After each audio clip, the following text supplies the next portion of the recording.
officer? Were you the one who arrested me? Gonna shake my hand?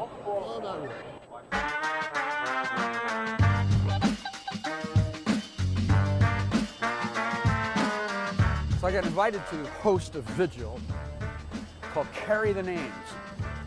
And that's what they were doing, carrying the names of the people who were victims of deadly police force. Michael Brown, Eric Garner, Akai Gurley. I got a motion from Dragonfly from Stop Shopping Choir, and I started preaching.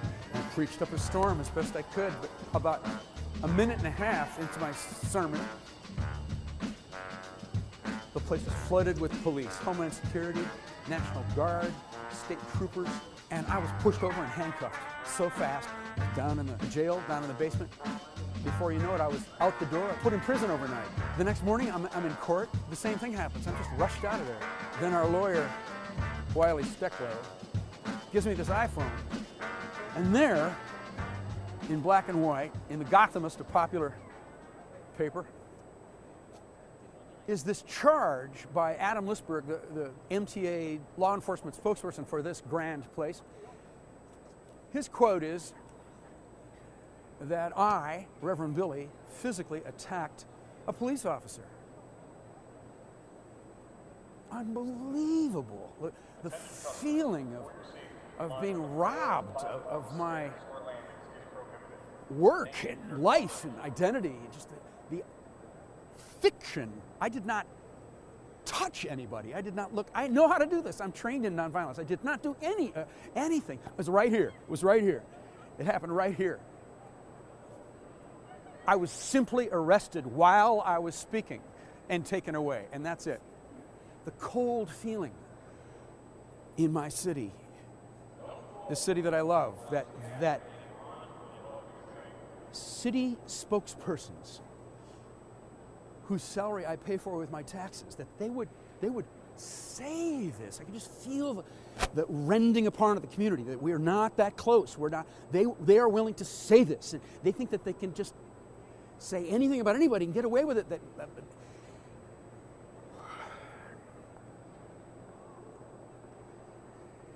So we have something in the Church of Stop Shopping called radical forgiveness. Amen?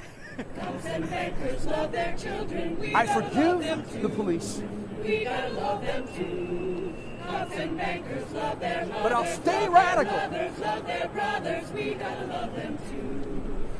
But we'll wake up every morning forgiving each other, reaching out, touching, telling stories, having humor, being in a community together, sharing our children, sharing the streets, sharing the climate, being in the city together. What you gonna do when the temperature's so? Love our children too. But forgiving each other, being grateful to each other, Love our children too. helping each other out, Then I sat at the living banker's together. desk. I gotta get something Living off my together. chest. I got a daughter just turned 4.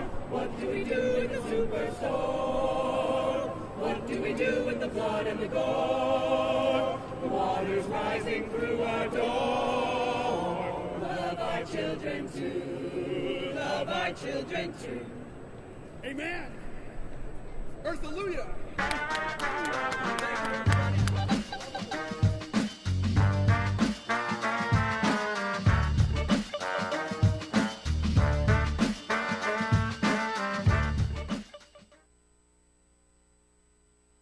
The average text takes your eyes off the road for nearly 5 seconds. At highway speeds, that's enough time to travel the length of a football field. Stop the texts, stop the wrecks.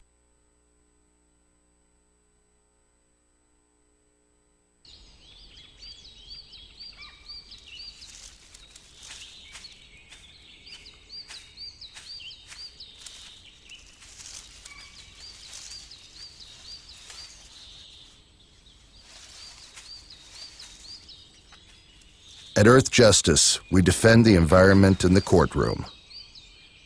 Join our fight. When you take a seat, you take a stand. Earth Justice, because the Earth needs a good lawyer.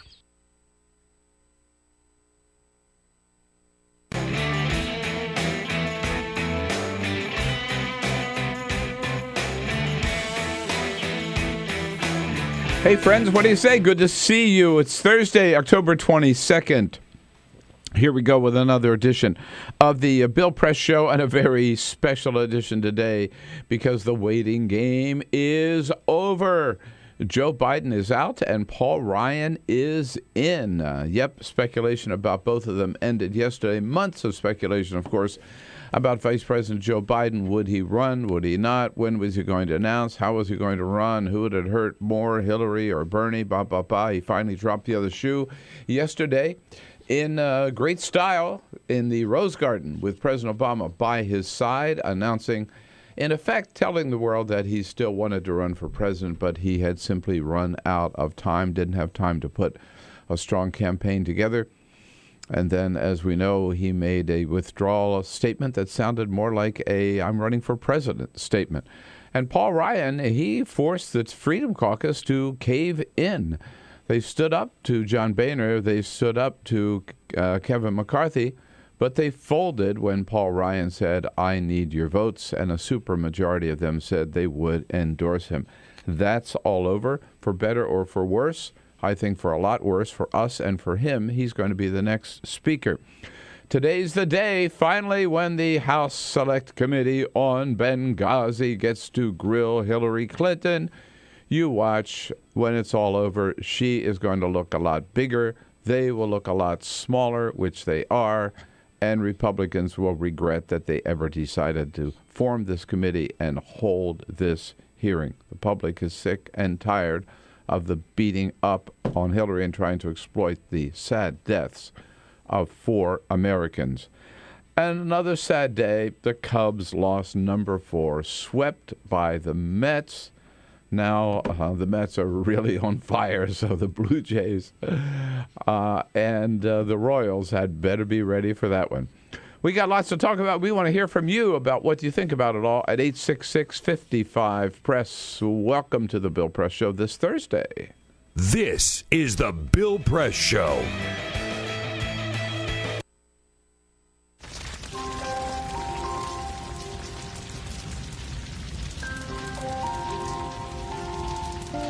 A single ember that escapes from a wildfire can travel more than a mile. That single ember can ignite and destroy your home or even your community. You can't control where that ember will land, only what happens when it does. Get Fire Adapted now at fireadapted.org. Columbine, Virginia Tech, Tucson, Aurora, Fort Hood, Oak Creek, Newtown. Newtown, Newtown. Newtown. How many more? How many more? How many more colleges? How many more classrooms? How many more movie theaters? How many more houses of faith? How many more shopping malls? How many more street corners? How many more? How many more? Enough. Enough. Enough. Enough.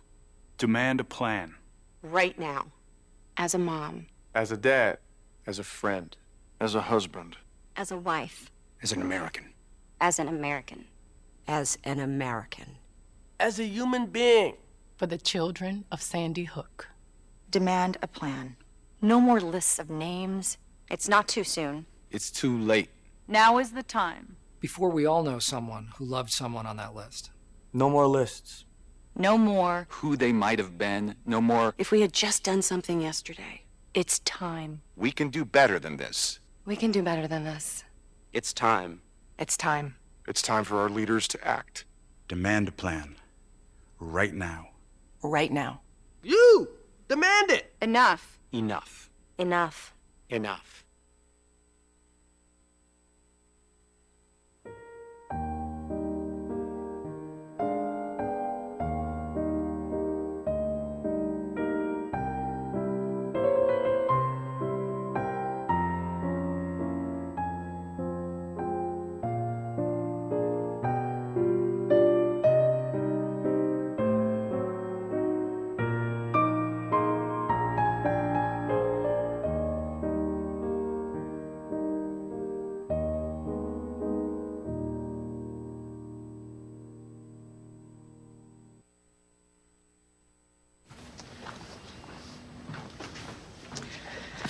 All right.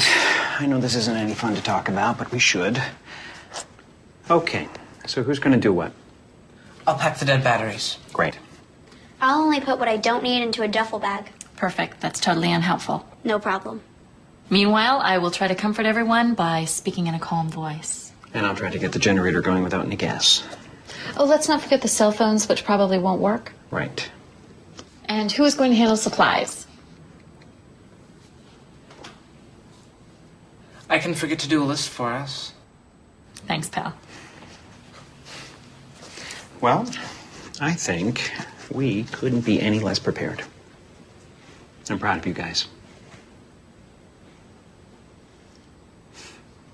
Talk to your kids about who to call, where to meet, what to pack.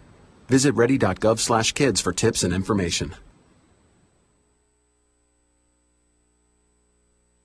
Online, this is the Bill Press Show.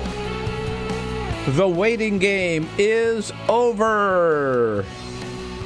Joe Biden is out and Paul Ryan is in. Hey, what do you say, folks?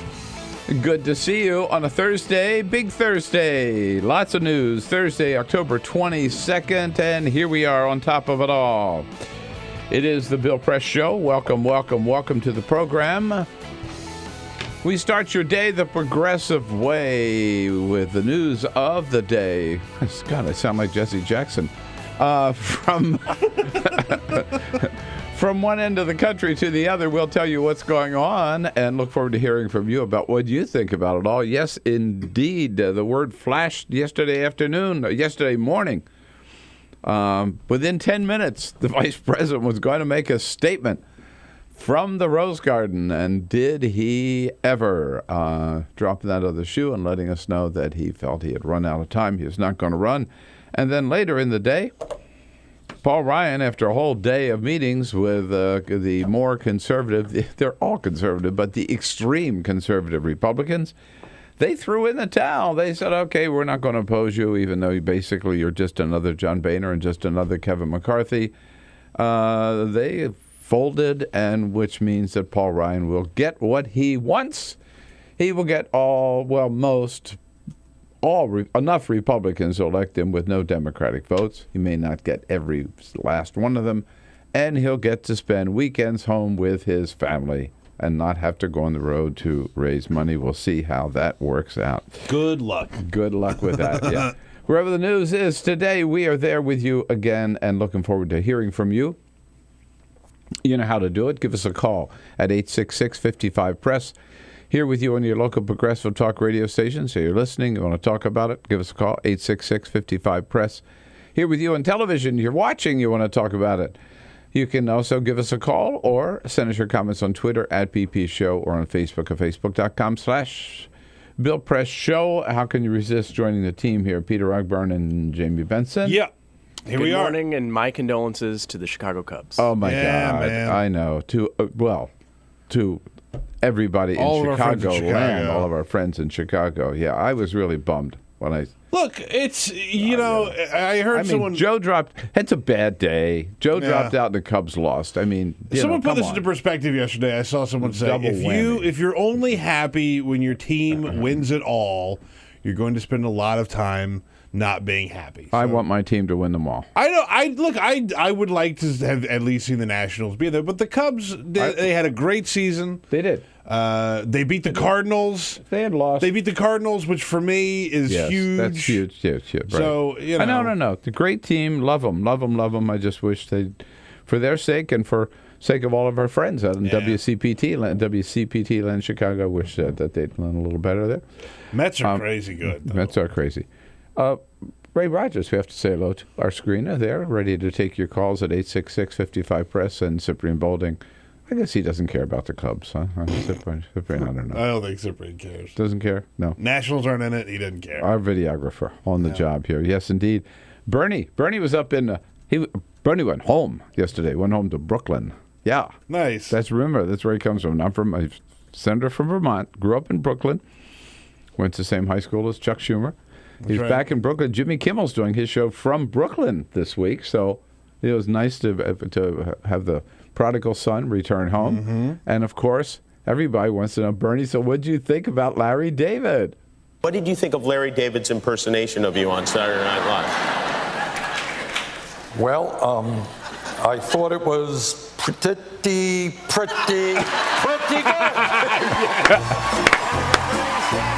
Yes. Oh, Bernie. Stealing Larry David's line. Scores. That's excellent. Yeah, that is excellent. Pretty good. Very good. And while he was in New York, he did buy a few extra pair of underwear, we understand, too. Yeah. Got plenty of clean underwear now. Got more than one pair. Lots of good friends coming up. Congressman Chris Van Hollen from Maryland, part of the House leadership, will be here, as well as Jamal Simmons, our good friend, Democratic strategist, and reporters galore from all kinds of different publications. And yes, we'll talk all about Joe and what it means and whom it helps. But first, this is the Full Court Press. Just a couple of other stories making news. We will start with what we hinted about there, the baseball playoffs last night. The New York Mets taking on the Chicago Cubs, and of course that ended 8-3 was the final score. By the way, is this Daniel Murphy? I was about to say, Daniel freaking Murphy hit another home run last night. That makes 6 consecutive postseason games that he has hit a home run. That is a record. That has never been done before. 6 playoff games that he's hit a home run in. Just for the record for most games with consecutive home runs is a 3-way tie with 8 home runs. So he could potentially beat that because they are moving on. They swept the Cubs. They will go and play either the Royals or the Blue Jays, who played last night. And the Blue Jays stayed alive. How about that? Crushed the Royals. Came back. 7-1. Right, that series is now 3-2. Royals are on the ropes, but the Blue Jays are fighting back. We have no baseball today, Bill, but tomorrow we got that Friday night game, Blue Jays and Royals at 8 o'clock Eastern time. Every game from here on out is a must-win game for the Blue Jays. So I know. I kind of can't stand the idea that the World Series could be won by a Canadian team. It's happened before. I'm adopting them, though. I think it's the lesser of evils here. I think any team that goes on at this point, and I say this even about the Cubs, fully deserve to, they are all very, very, very good teams. And I'm not rooting against anybody, which I'm usually rooting against the Cardinals or the Red Sox or the Yankees or whatever, right? They're not in this year, so.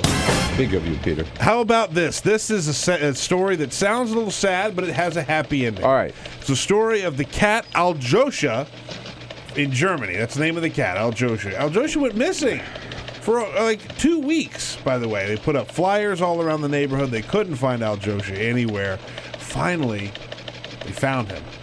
Aljosha had gone into the wine cellar of a neighbor's house. Oh, man. And had knocked over several bottles of wine and spent several days drinking the wine. No, really? I'm not kidding. He was just hanging out in there, just knocking over bottles of wine. Particularly, by the way, the Riesling is where Aljosha seemed to really my kind of cat have a taste for. When the owner found Aljosha, he seemed to be quite drunk. He had to take him to the vet. Found out that there were very high levels of alcohol in his system, and it took him 3 days to get over the hangover. Detox. Well, they helped rehydrate the cat and all that. But it has a happy ending. Everybody's fine. Owner and cat have been reunited, and the cat probably still has a little bit of a headache. Happy ending for the cat. Happy ending for the cat, yeah. Well, JJ prefers Chardonnay. Yeah. You want to be careful about that.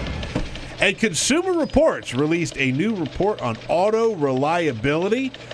The top brand when it comes to reliable cars. Any guesses what the top brand is? Toyota? Volvo. Jamie, you're close. It actually is Lexus, which is owned by Toyota. I almost said Lexus. Lexus is number one. Lexus is number one, again, owned by Toyota. One of the interesting stories here is that Tesla, the Model S, slipped down to worse than average because of people who have had some complaints about the newer versions of the Tesla. So if you drive a Lexus, you have one of the most reliable cars on the road. You got it. All right. Thank you, Peter. Yes, indeed. Here we go. A sad day, as I said, because Joe Biden is out and the Cubs are out. Months of speculation, of course, and we've talked about it so much here on the show. And, I was one of the first ones to say, Joe, run. Run, Joe, run. He brought so much to the table, would have brought, I guess we should say now, so much to the table. Extraordinary 36-year career, a glorious career in the United States Senate. You know, some senators shine as and make their mark as chairman of the Senate Foreign Relations Committee. Others make their mark as chairman of the Senate Judiciary Committee. Joe Biden was chair of both and did an extraordinary job. The Violence Against Women Act and just a whole ton of legislative successes there. And for the last 7 years, he's been one of the most influential, one of the most extraordinarily effective vice presidents that we've ever seen. I mean, Barack Obama has turned to Joe Biden on almost every major issue and said, okay, Joe, you're in charge.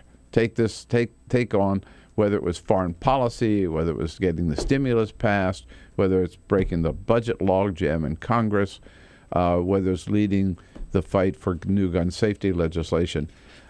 It was all President Obama turned to Joe Biden, who could get things done. So he would have brought so much to the table. I was really hoping he would run. And that, again, I repeat, not anything anti-Bernie or anti-Hillary, just that it was good for the party to have more people in there. And Joe certainly has more than qualified for the job. But as he told us yesterday, he just ran out of time. He spent the loss of his son Beau last May really hit him into a tailspin that he really never got out of, or got out of it too late to really mount a winning campaign. So he decided, we learned now, late Tuesday night is when he made the decision. He slept on it, got up Wednesday morning and said, yep, this is the right decision. Called President Obama and said, I made up my mind and we might as well just announce it.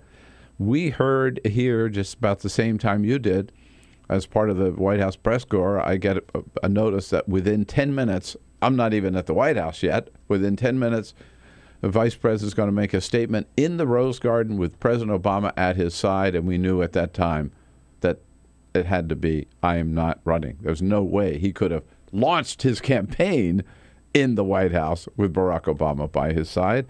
And the vice president just started out right from the front, right from the very top, the windows closed. I've said all along, what I've said time and again to others, that it may very well be that process, by the time we get through it, closes the window on mounting a realistic campaign for president. And so he said, yep, that's the conclusion that he's come to. I believe we're out of time. Out of time. Time necessary to mount a winning campaign for the nomination. And the vice president acknowledged that some people have said, well, look, dude, why were you grieving so long? And as Joe said, you can't put a clock on that. I know from previous experience that there is no timetable for this process. The process doesn't respect or much care about things like filing deadlines or debates and primaries and caucuses. It certainly was one of Joe's finest moments, and I think he proved it when he then went on to talk about what he believes in and what he's going to continue to talk about in a statement that really could have been, he could have given the same speech withdrawing from the campaign or launching the campaign. This sounds like a campaign announcement. While I will not be a candidate, I will not be silent. I intend to speak out clearly and forcefully to influence as much as I can where we stand as a party and where we need to go as a nation. Yep. Yeah, really too bad, I believe. Too bad for him, too bad for the nation as well.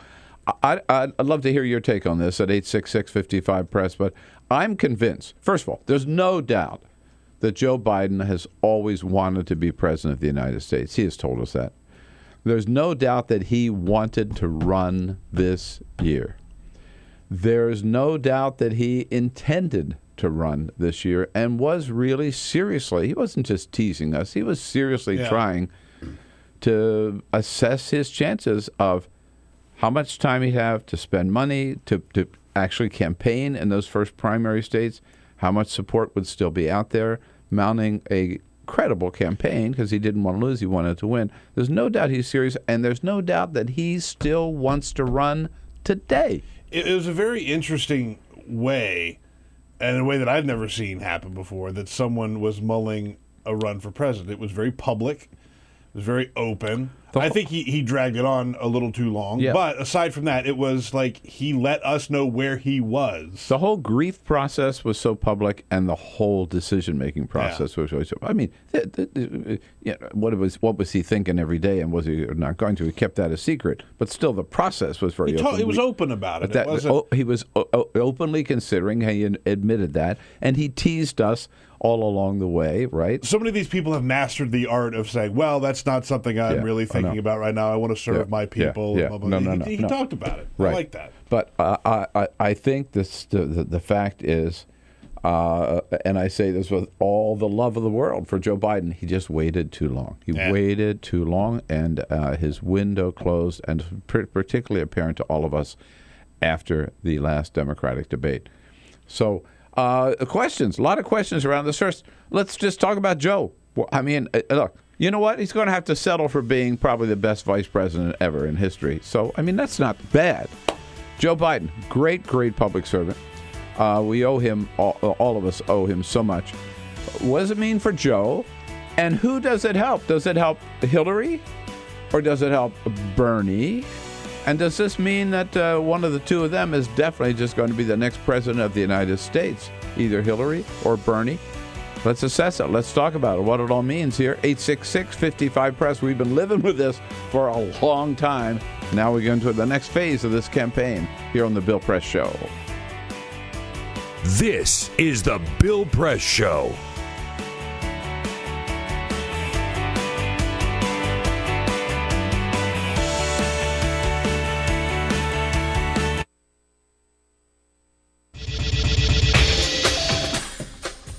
Tune into Free Speech TV for Democracy Now!, a national, independent, award-winning news program bringing you people and perspectives rarely seen on corporate media.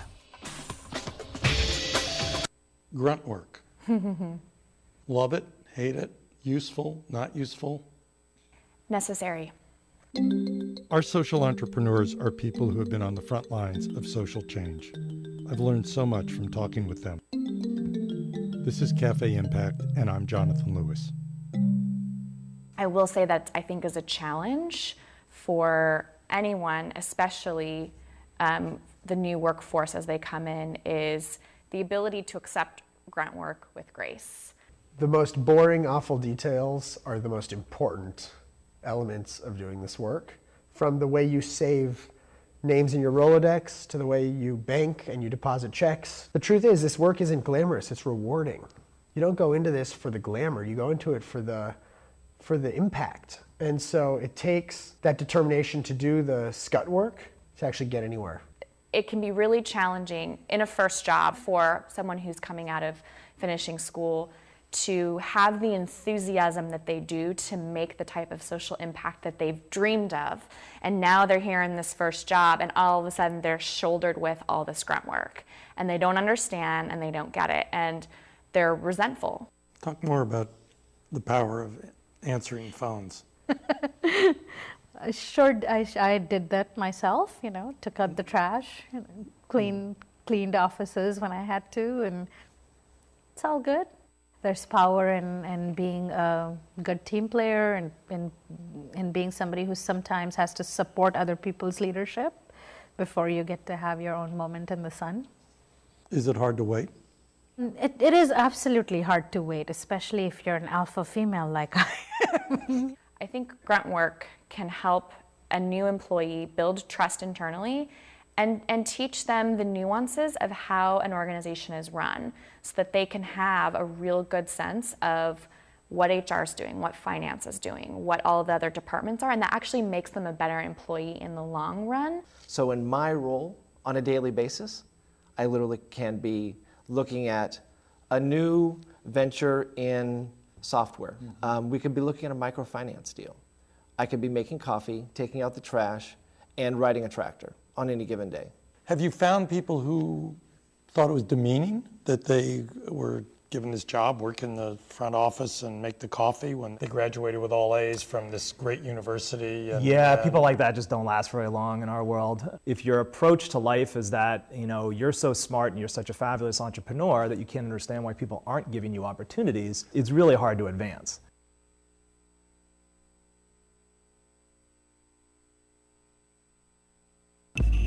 Tune in to Gay USA with hosts Ann Northrup and Andy Hum for in-depth coverage of lesbian, gay, bisexual, and transgender news. Watch Gay USA every week, only on Free Speech TV.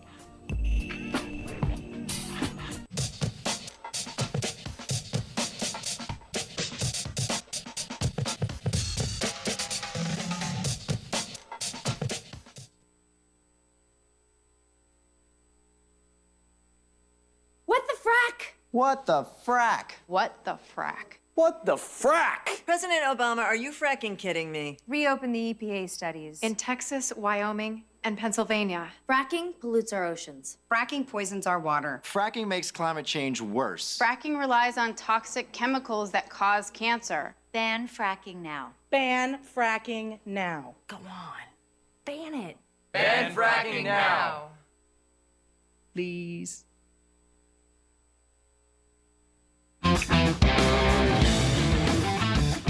Seen on Free Speech TV and online on TawkrTV. This is the Bill Press Show. 27 minutes after the hour. I want to stick my neck out here a little bit on this Joe Biden thing. I really believe, and every time I say something like this, everybody's going to accuse me of being anti-Hillary or anti-Bernie. Not the case, but I really believe if Joe Biden had run and jumped in time to have a serious campaign, a real credible campaign, I believe he would have won the nomination. He would have won the general election. He would be the next president of the United States. That's a bold prediction. I don't think you're wrong. He laid out a very, very good speech yesterday when he dropped out. And it reminded us of a lot of the progress and how far we've come with Barack Obama in the White House. And he wouldn't have accomplished all of that without Joe Biden. And remind us of what Joe's got to offer. Kevin is out in Chicagoland on WCPT. Hello, Kevin. Hey, good morning, Bill. What do you think? Hey, you could talk an hour about Joe. I mean, you got a tremendous amount of respect for the guy. I think he did what's best for the party. I really do. I mean, his stance, obviously, along with Obama's on the TPP, it would be a huge issue at some point. I think it would have become divisive amongst the Democrats. And you know what? It's imperative we win the White House. It's imperative we take back control of the House and the Senate. I mean, literally, the future of the country is in balance. Supreme Court nominations, and I just think you look at Hillary's shift on positions as a result of Bernie and the crowd that he's attracting. Got to go with that note, Kevin. Thank you for the call. He did what's best for the country. This is the Bill Press Show. So this is my computer. This is your computer. Let's go on the internet. Let's go. Click it. Yes. Okay. I cursor in between the R and the E. If I see dot, I want you to just push the period. She's gonna love me all over again. That's it. Jamaica, here you go. Here we go. Good job. Thank you. Thank you. And I did it by myself. Feel smarter. So, I'm kind of new here, but I've noticed a trend. My human does this funny thing where she goes around and gets all my toys, and then she hides them in that basket by the door. But it's always the same basket, and it's always in the same place. And then she acts so surprised when I find them, but, she's putting them in the same basket. Again. It's like, hello? That's where you put it last time. You were the worst at hide and go seek.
Same time next week?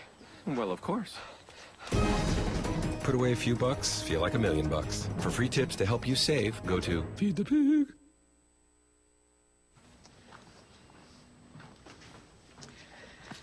All right. I know this isn't any fun to talk about, but we should. Okay. So who's going to do what? I'll pack the dead batteries. Great. I'll only put what I don't need into a duffel bag. Perfect. That's totally unhelpful. No problem. Meanwhile, I will try to comfort everyone by speaking in a calm voice. And I'll try to get the generator going without any gas. Oh, let's not forget the cell phones, which probably won't work. Right. And who is going to handle supplies? I can forget to do a list for us. Thanks, pal. Well, I think we couldn't be any less prepared. I'm proud of you guys. Talk to your kids about who to call, where to meet. Ready.kids for tips and information. Hey, thanks for stopping by. You know, I followed your character since the first episode. I'm a big fan. Big fan. Thank you. And listen, your storyline, it makes for incredible TV drama.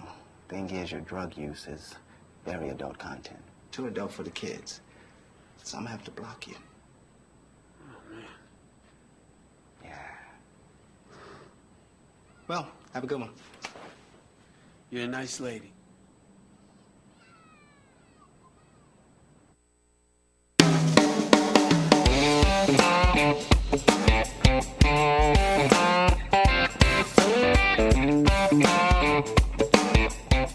The most valuable morning radio show, according to The Nation magazine. This is The Bill Press Show.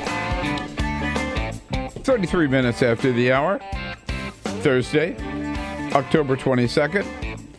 The Bill Press Show, Washington, D.C. is our base, but our home is wherever you are. With you on the radio, with you on television, all across this great land of ours. We're brought to you today by the Laborers International Union of North America. Terry O'Sullivan, great leader of the Laborers Union. Building a Better America, that's their website, LIUNA, L-I-U-N-A, LIUNAbuildsamerica.org. Check it out. We're talking about the big decision announced in the Rose Garden yesterday. By the way, that was an historic photo. The President of the United States standing alongside his Vice President, not saying a word. Yeah. In the Rose Garden. That's the President's platform. That's not the Vice President. That's the President's platform. And as Joe said when he started out, thanks for lending me the Rose Garden for one day. And it was the Vice Presidential seal on the podium, not the Presidential seal. His wife, Dr. Jill Biden, by his side. I don't know in history we've ever seen anything like that. It was, no. And it also, I think, I mean, I'm certainly not the first person to say this, it really showed the relationship between Biden and Obama. Yeah, and showed how much love and respect that the president has for the vice president. And again, the fact that he was coming out there, we knew the president would not be coming out to say, and I endorse Joe Biden for president. It wasn't that at all. There was, by the way, just, and look, again, your calls here on what it all means. What do you think? Did Joe make the right decision, and who does it help? 866-55-PRESS. Bernie Sanders was, as Conan O'Brien tells us last night, Bernie Sanders was very, very happy. He thought Joe made the right decision for this reason. Bernie Sanders in the news. Speaking of Bernie Sanders praised Joe Biden's decision not to run. He praised it, yeah. Sanders said there's only room for one goofy old dude. We can have one. You knew those jokes would be coming. Yeah. Well, I must say, I'm really disappointed. I'm disappointed because I think it would have livened up the, even more so, the Democratic primary. I'm also disappointed because Joe Biden brings so much to the table. He is, there's no doubt, he is the most qualified person to be the next president of the United States in terms of foreign policy or in terms of what he has achieved in the United States Senate and what he's been able to do, the job he's been able to do as Vice President of the United States. the most influential, the most effective vice president I think we have ever had, and one who has special relationships with members of both parties. Obviously, Democrats love him, but he has great working relationships with the leadership, particularly among Republicans in the Senate, and he's made use of that several times, which is why every day for the last 3 days, he has come back to this point. You don't think of Republicans as the enemies. That's sort of like Newt Gingrich said. You think of Democrats as the enemy. Joe Biden said, no, that is wrong. He said it Monday. He said it Tuesday. He said it again yesterday in the Rose Garden. I don't believe, like some do, that it's naive to talk to Republicans. I don't think we should look at Republicans as our enemies. They are our opposition. They're not our enemies. And for the sake of the country, we have to work together. Yeah, absolutely right. Comments, Peter? We're on Twitter at BP Show. At BP Show, if you want to weigh in on any topic at any time. But on Joe Biden, we're getting a lot of comments on that now. Phil says, Biden says that he was out of time to run on Back to the Future Day. Any coincidence? Any coincidence there? Cordell says, hopefully Joe's decision will help to ultimately unite the party so that we can defeat Republicans next year, which is a good point. There was some gray area out there about Joe, and now, we just take Joe out of the equation. So if you have a comment, find us at BP Show. And give us a call at 866-55-PRESS. Notice one other thing, that in all this speculation over the last few months, I don't know whether you've noticed, I have, nobody was talking about, Joe says all that stupid stuff. All that Mr. Malaprop stuff sort of disappeared. Yeah. And when you think of it, first of all, I think because people were making too much of it at the time, number one. Number two, because compared to Donald Trump and Ben Carson. Holy cow. Joe never said anything. The things that we laughed about, right? Right. It was not malicious. Joe put his foot in his mouth. Ugly. It was not mean. Exactly. Yeah. He wasn't going out there to demean people and to attack people. He would just say he once in a while would say something goofy, right? It was just Joe being Joe. Right. And everybody sort of, except some people in the media, just took it as that's Joe. That's Uncle Joe, right? Uncle Joe. That was the persona. But that whole talk, have you heard anything about it in the last couple of months? No, you're right. It's been very quiet. No. We've just been talking about, is he going to run? Is he not going to run? Here's what he offers. Here's what it would take. That whole thing. All this malaprop just kind of went away. And the other thing is, I got to say it too, I do believe, in answer to the question of whom this helps, I think Hillary is probably the biggest benefactor of Joe's dropping out. Look, she didn't have a great summer, and she had kind of three big things coming up in October. One was the first Democratic debate. She had to do well, had to show she was rightfully the front runner among the Democrats, and she did. She had a great night. Bernie had a good night. She had a great night. So that was number one. Number two, she had to face this. Is Joe going to run or not? Am I going to have the challenger from the vice president, the challenge from the vice president of the United States? She had to get over that hurdle. She's over that hurdle now, right? So she's got two. The third one is the Benghazi hearing, and that's today, where she's going to do fine. The tougher they are on her, the better she'll do. And so let them have their last whack. And as I said, top of the show, I think they'll regret ever holding this hearing. So with those three behind her, that gives, I believe, gives Hillary Clinton a big boost, a lot of wind in her sails. Out to Albuquerque, New Mexico. Hello, Diane. Thanks for joining us. What do you think? Hi, Bill. I agree with everything you've said, including Obama being next to him. I think Obama giving the epitaph at his son's funeral shows that as a parent he understood.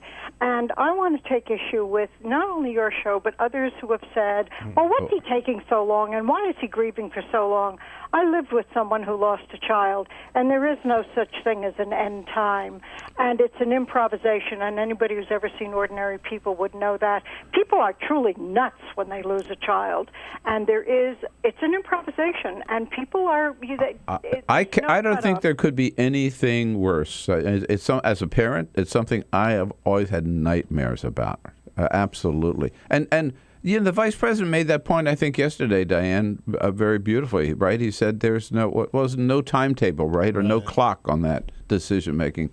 With some people, it might last a certain period. Some people it lasts longer. Some people last forever. I think for most parents, it does last forever. The parents that I know who have lost a child, yeah.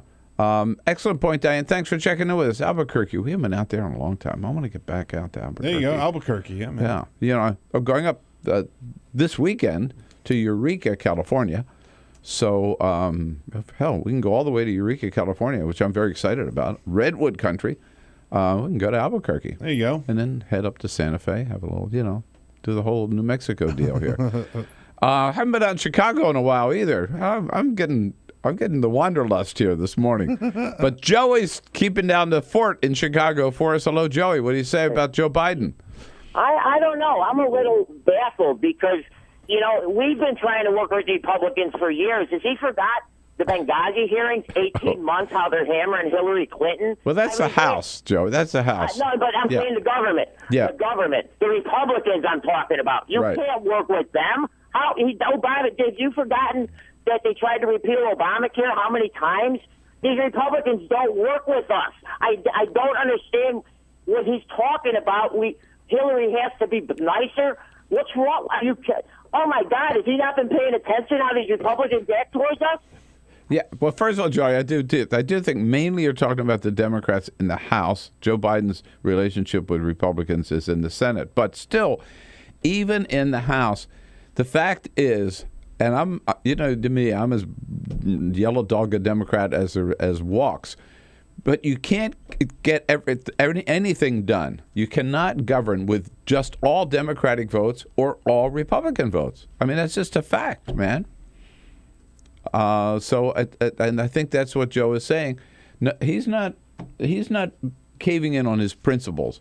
All he's saying, from a practical point of view, if you want to get anything done about climate change or immigration reform or tax reform or whatever the hell your issue is, right? Gay rights, women's rights, affirmative action, you name it.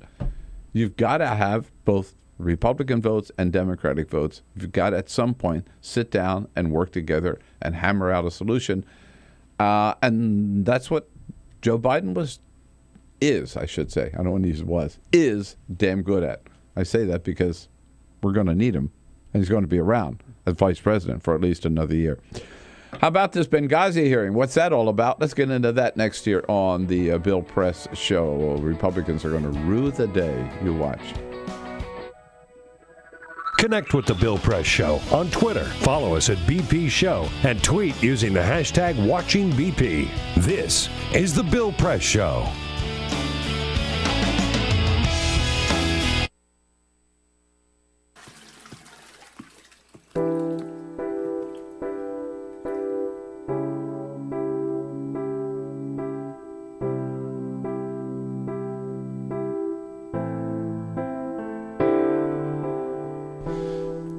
Toilet. So how do you do? I take away your wee and the odd number 2. For a quiet moment, I'll always be there, bringing you troubles. You don't even have to care.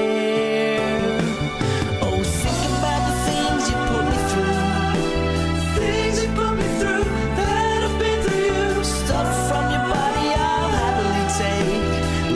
Solid, whatever you make. When you think of all the things that I do, it's time to say thanks to your Lou. If I wasn't there anymore, you can only imagine disaster. I am a lifesaver, and that is not a lie. Where I don't exist, thousands die. So next time you have to do a poo or a wee, Thank the sanitary saints that you have me. When you think of all the things that I do, it's time to say thanks to your Lou. La la la la la la la la la la la la la la la. It's time to say thank you to your Lou.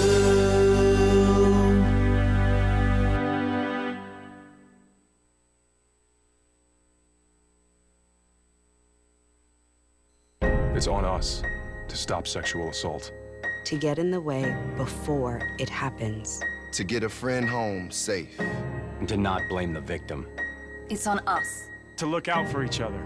To not look the other way. It's on us to stand up. To step in. To take responsibility. It's on us, all of us, to stop sexual assault.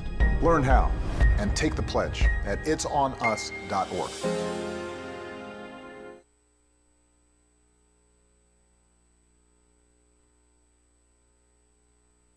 The average text takes your eyes off the road for nearly 5 seconds. At highway speeds, that's enough time to travel the length of a football field.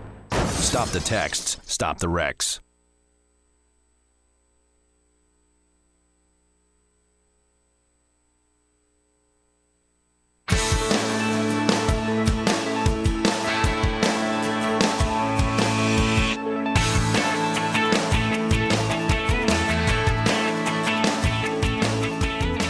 On your radio, on TV, and online.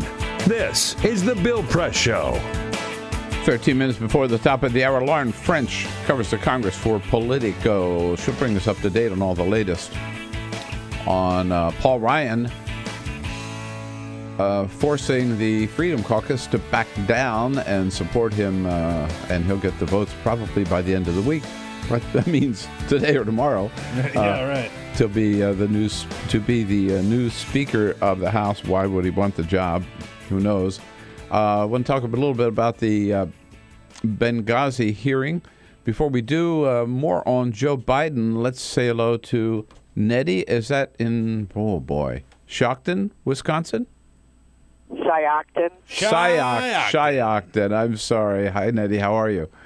Good. I'm kind of glad that the vice president decided not to run. And I'm kind of hoping Hillary will drop out, too. What we need is a country of progressives. We've tried the middle. We've tried the right. Now it's time to go far left. Bernie, right? Feel the burn? Yes, I feel the burn. I've got my signs out in my front yard already. Well, I think Bernie's helped by this, too, because, let's face it, now, two choices. The people who are sitting around waiting for Joe, not going to happen. So I think Bernie will pick up a lot on this too. Yeah, all those different polls that we've been seeing in recent weeks now have included Joe Biden. Right, it's been essentially a 3-person race between Hillary, Bernie, and Joe. So there have been, depending on what poll you look at, as many as like 20 points, 18 points. Those have got to go to somebody.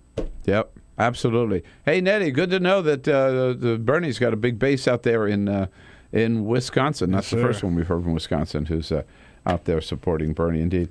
So let's talk about a little bit about this Benghazi race. Here it comes today. This is the big hearing of the House Select Committee on Benghazi. This is not just one of the regular House committees. This is the big deal that John Boehner set up 18 months ago.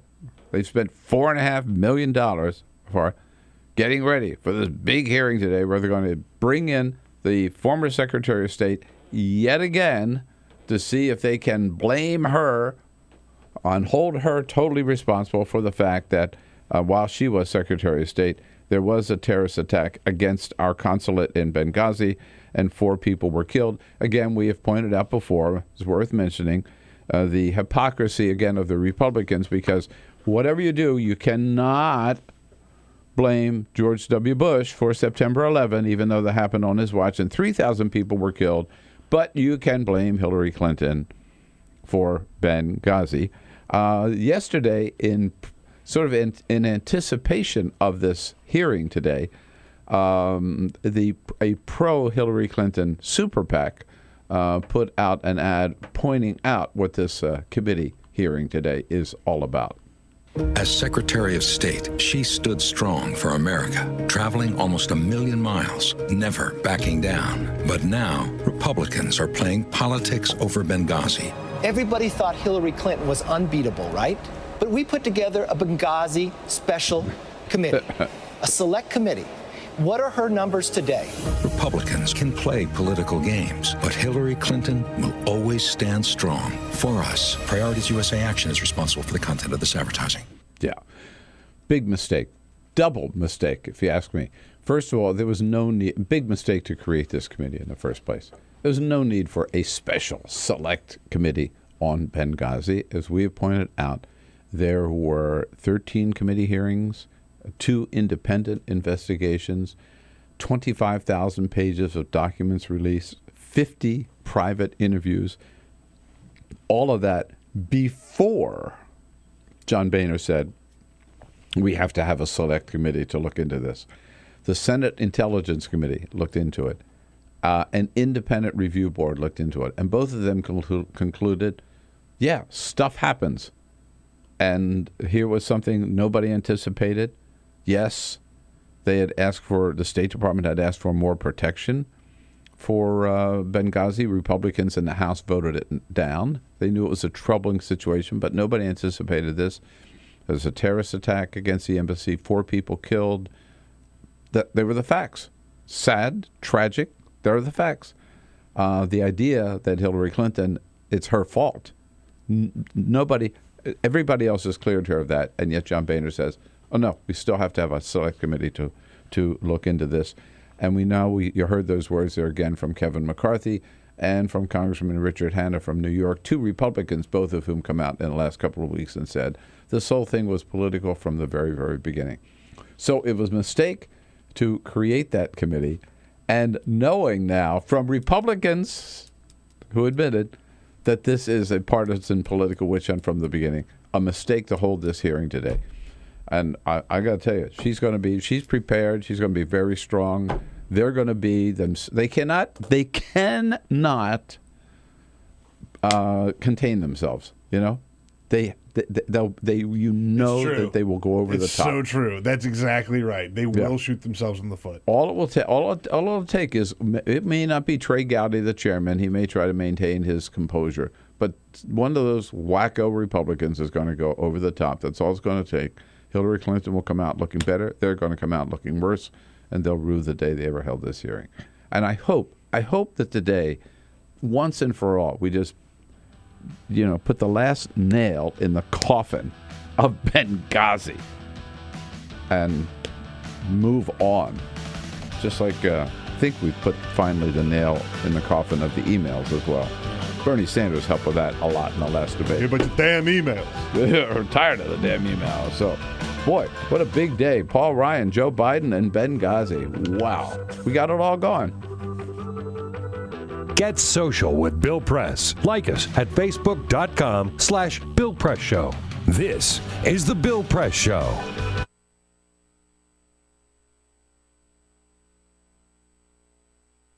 We came here to Foster City, where we're going to watch UC Berkeley, a University of California SWAT team, do a hostage rescue scenario.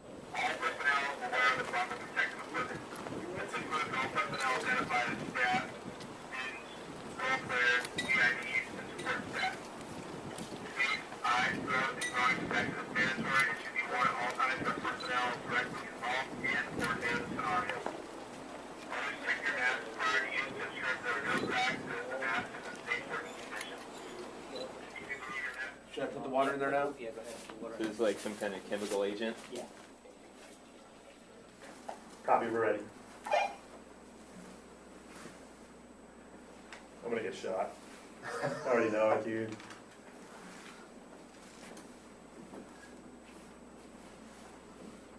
Fiend's yelling at me.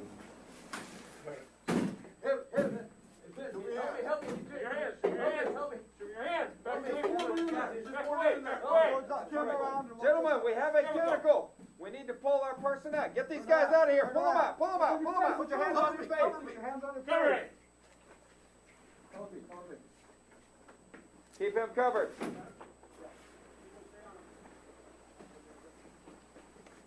Your head up. He's got a shotgun back there. That's all right. Keep his hands up where we can. This way. Hands on your face. Hands on your face. On your face. On your face. Someone cover me. I got a holster up, Rude. Okay, pull him around the corner. Pick him up. Get him out of the building. Quickly. We've got this. Let's get that guy out of there. You, come towards us. Keep your hands on your face. Turn around. Face away from us. Back towards us. Quickly. Back up towards me. Quickly, quickly, quickly. Pull him out of the room. We're exfilling, Billy. Yes, we are exfilling. It was actually around 92, 94. There was an attack on the chancellor at his residence, which is on campus. And we realized at the time that we didn't have any resources to deal with that kind of threat when it took place. So, and I think about 15 years before, they had some kind of semblance of a SWAT team. So they regenerated the idea of activating a SWAT team. And then since then, you guys have kind of branched out to doing what kind of stuff? Well, since then, we train for everything. We train for every eventuality, barricaded subjects. Like I said, most of what we do is high-risk warrants.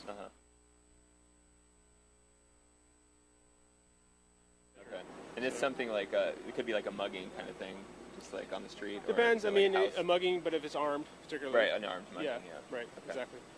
And then, obviously, we're looking for training for anything else that we might be faced with. And that's what's great about Urban Shield is, we couldn't duplicate this on our own.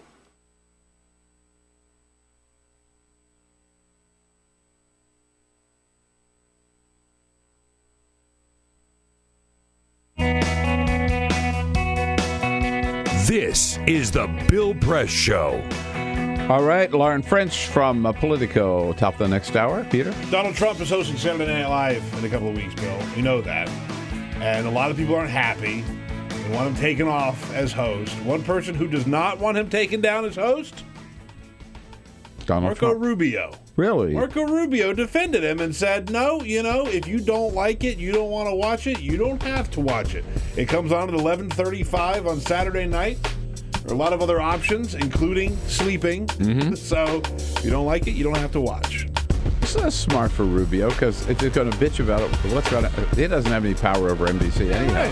Might as well, just go along with it. I think it's going to be wild. This is the Bill Press Show.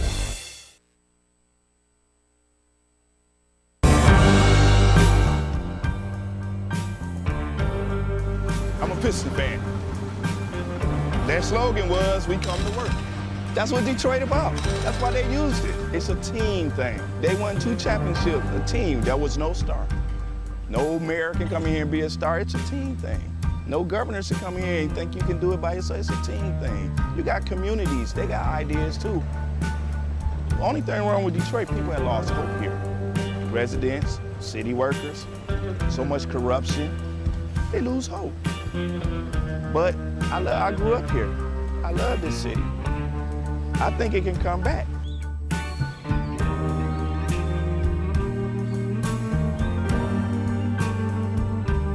I've been working for the city 24 and a half years. Within the last 10 years, we took 4 pay cuts, and then an additional 10% wage cut.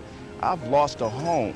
When you take all of the decisions out of the city of Detroit, all of us, then what do you have? Exactly what we got. A lot of problems. Every time the city seems to fall into a problem, it's always on the backs of us workers. You wake up out of a dead sleep and you jump behind the wheel and take off driving and try to get everybody there safe, not knowing really what you're pulling up to. I'm not eligible for Social Security, so the pension is my sole salary at this point. We've been in business here 39 years. We've seen a lot of changes in Detroit. The area was a lot of industry, a lot of city workers. It's getting very tough for the city workers. It's getting tough for us as a business people. Response times are increasing because of the closing of companies, which takes your insurance rate through the roof. So all the things that affect us affect the citizens. I worked for the city in different capacities for 29 years. I feel like an old jacket. They used me up and they throw me away. In my condition, nobody's gonna hire me. I'm 68 years old. Half the times I can't get my blood pressure medicine. It's either feeding myself, blood pressure, or paying bills. $754. By the time they take all the deductions for I have my car insurance, my house insurance, and my health insurance taken out. So the time they take all that, I'll get about $300 after they take all that out. I don't understand it. I can't see how the governor is allowing this to happen and what they're doing and they want to blame it all on the seniors. Not only the seniors, but the city workers. And we worked hard. I know I worked hard. I've been in Detroit since 1946. I was 14 years old when I came in. I don't live large at all. I wish I could. I don't know when the last time I've been shopping. I only get $1,100, and I'm 81 years old, and I need every penny that I can get and that I do get. And I'm very, very upset about the idea of them taking away my pensions that I worked 30 years for. I think it's terrible that they talk about Detroit like they do, because Detroit has been very good to me. I have a lot of city workers coming in with their uniforms on, Detroit Water Department, Police Department, Fire Department. I get a lot of people, the Border Patrol come in. So if I lose that customer base, I'm going to be in a position where I might have to close down. If they take away their pensions, if they start cutting jobs, it's going to cut into a large percentage of not only our business, but other businesses that are in the city of Detroit. We're here. We've been here for 26 years. We're still trying to do business in the city. Detroiters are survivors. They tough, they adapt, but only can do so much when your politicians ahead of you and we're not on the same team. We're not gonna let Detroit be erased, bulldozed, or wherever. We're gonna fight to the bitter end. Detroit gonna survive.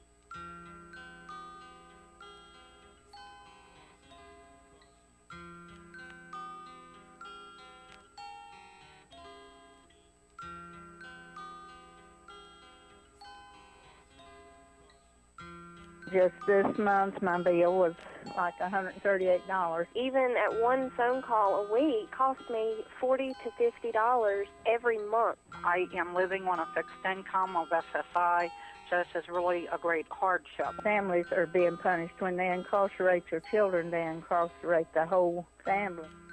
In 2011, the Media Action Grassroots Network, Working Narratives, and Prison Legal News founded the Campaign for Prison Phone Justice, an effort to call on the FCC to address the cost of interstate phone calls. The campaign mobilized prisoners to send hundreds of letters. Advocates and families filled out postcards, met with elected officials, and signed petitions. Partnerships were formed across the political spectrum and with groups in the criminal justice, civil rights, and public interest community. The film distribution company Participant Media and director Ava DuVernay joined the fight through a social action campaign tied to the release of the feature film Middle of Nowhere. In an effort to push the FCC to act, the campaign hosted a historic rally outside of the Federal Communications Commission where for the first time, families of prisoners, elected officials, civil rights and faith leaders came together to call for an end to predatory phone rates. We're all held captive when predatory phone companies gouge our families. My son has been incarcerated now for over 10 years, and my husband estimates that in the time we spent over $25,000 on prison phone calls. My hero's not yours, you probably arrested them. Your schools probably neglected them. They spawn thoughts, you probably infected them. Feed us what you feed us, you can lay us next to them. FBI call it major crimes. Babies making babies cry.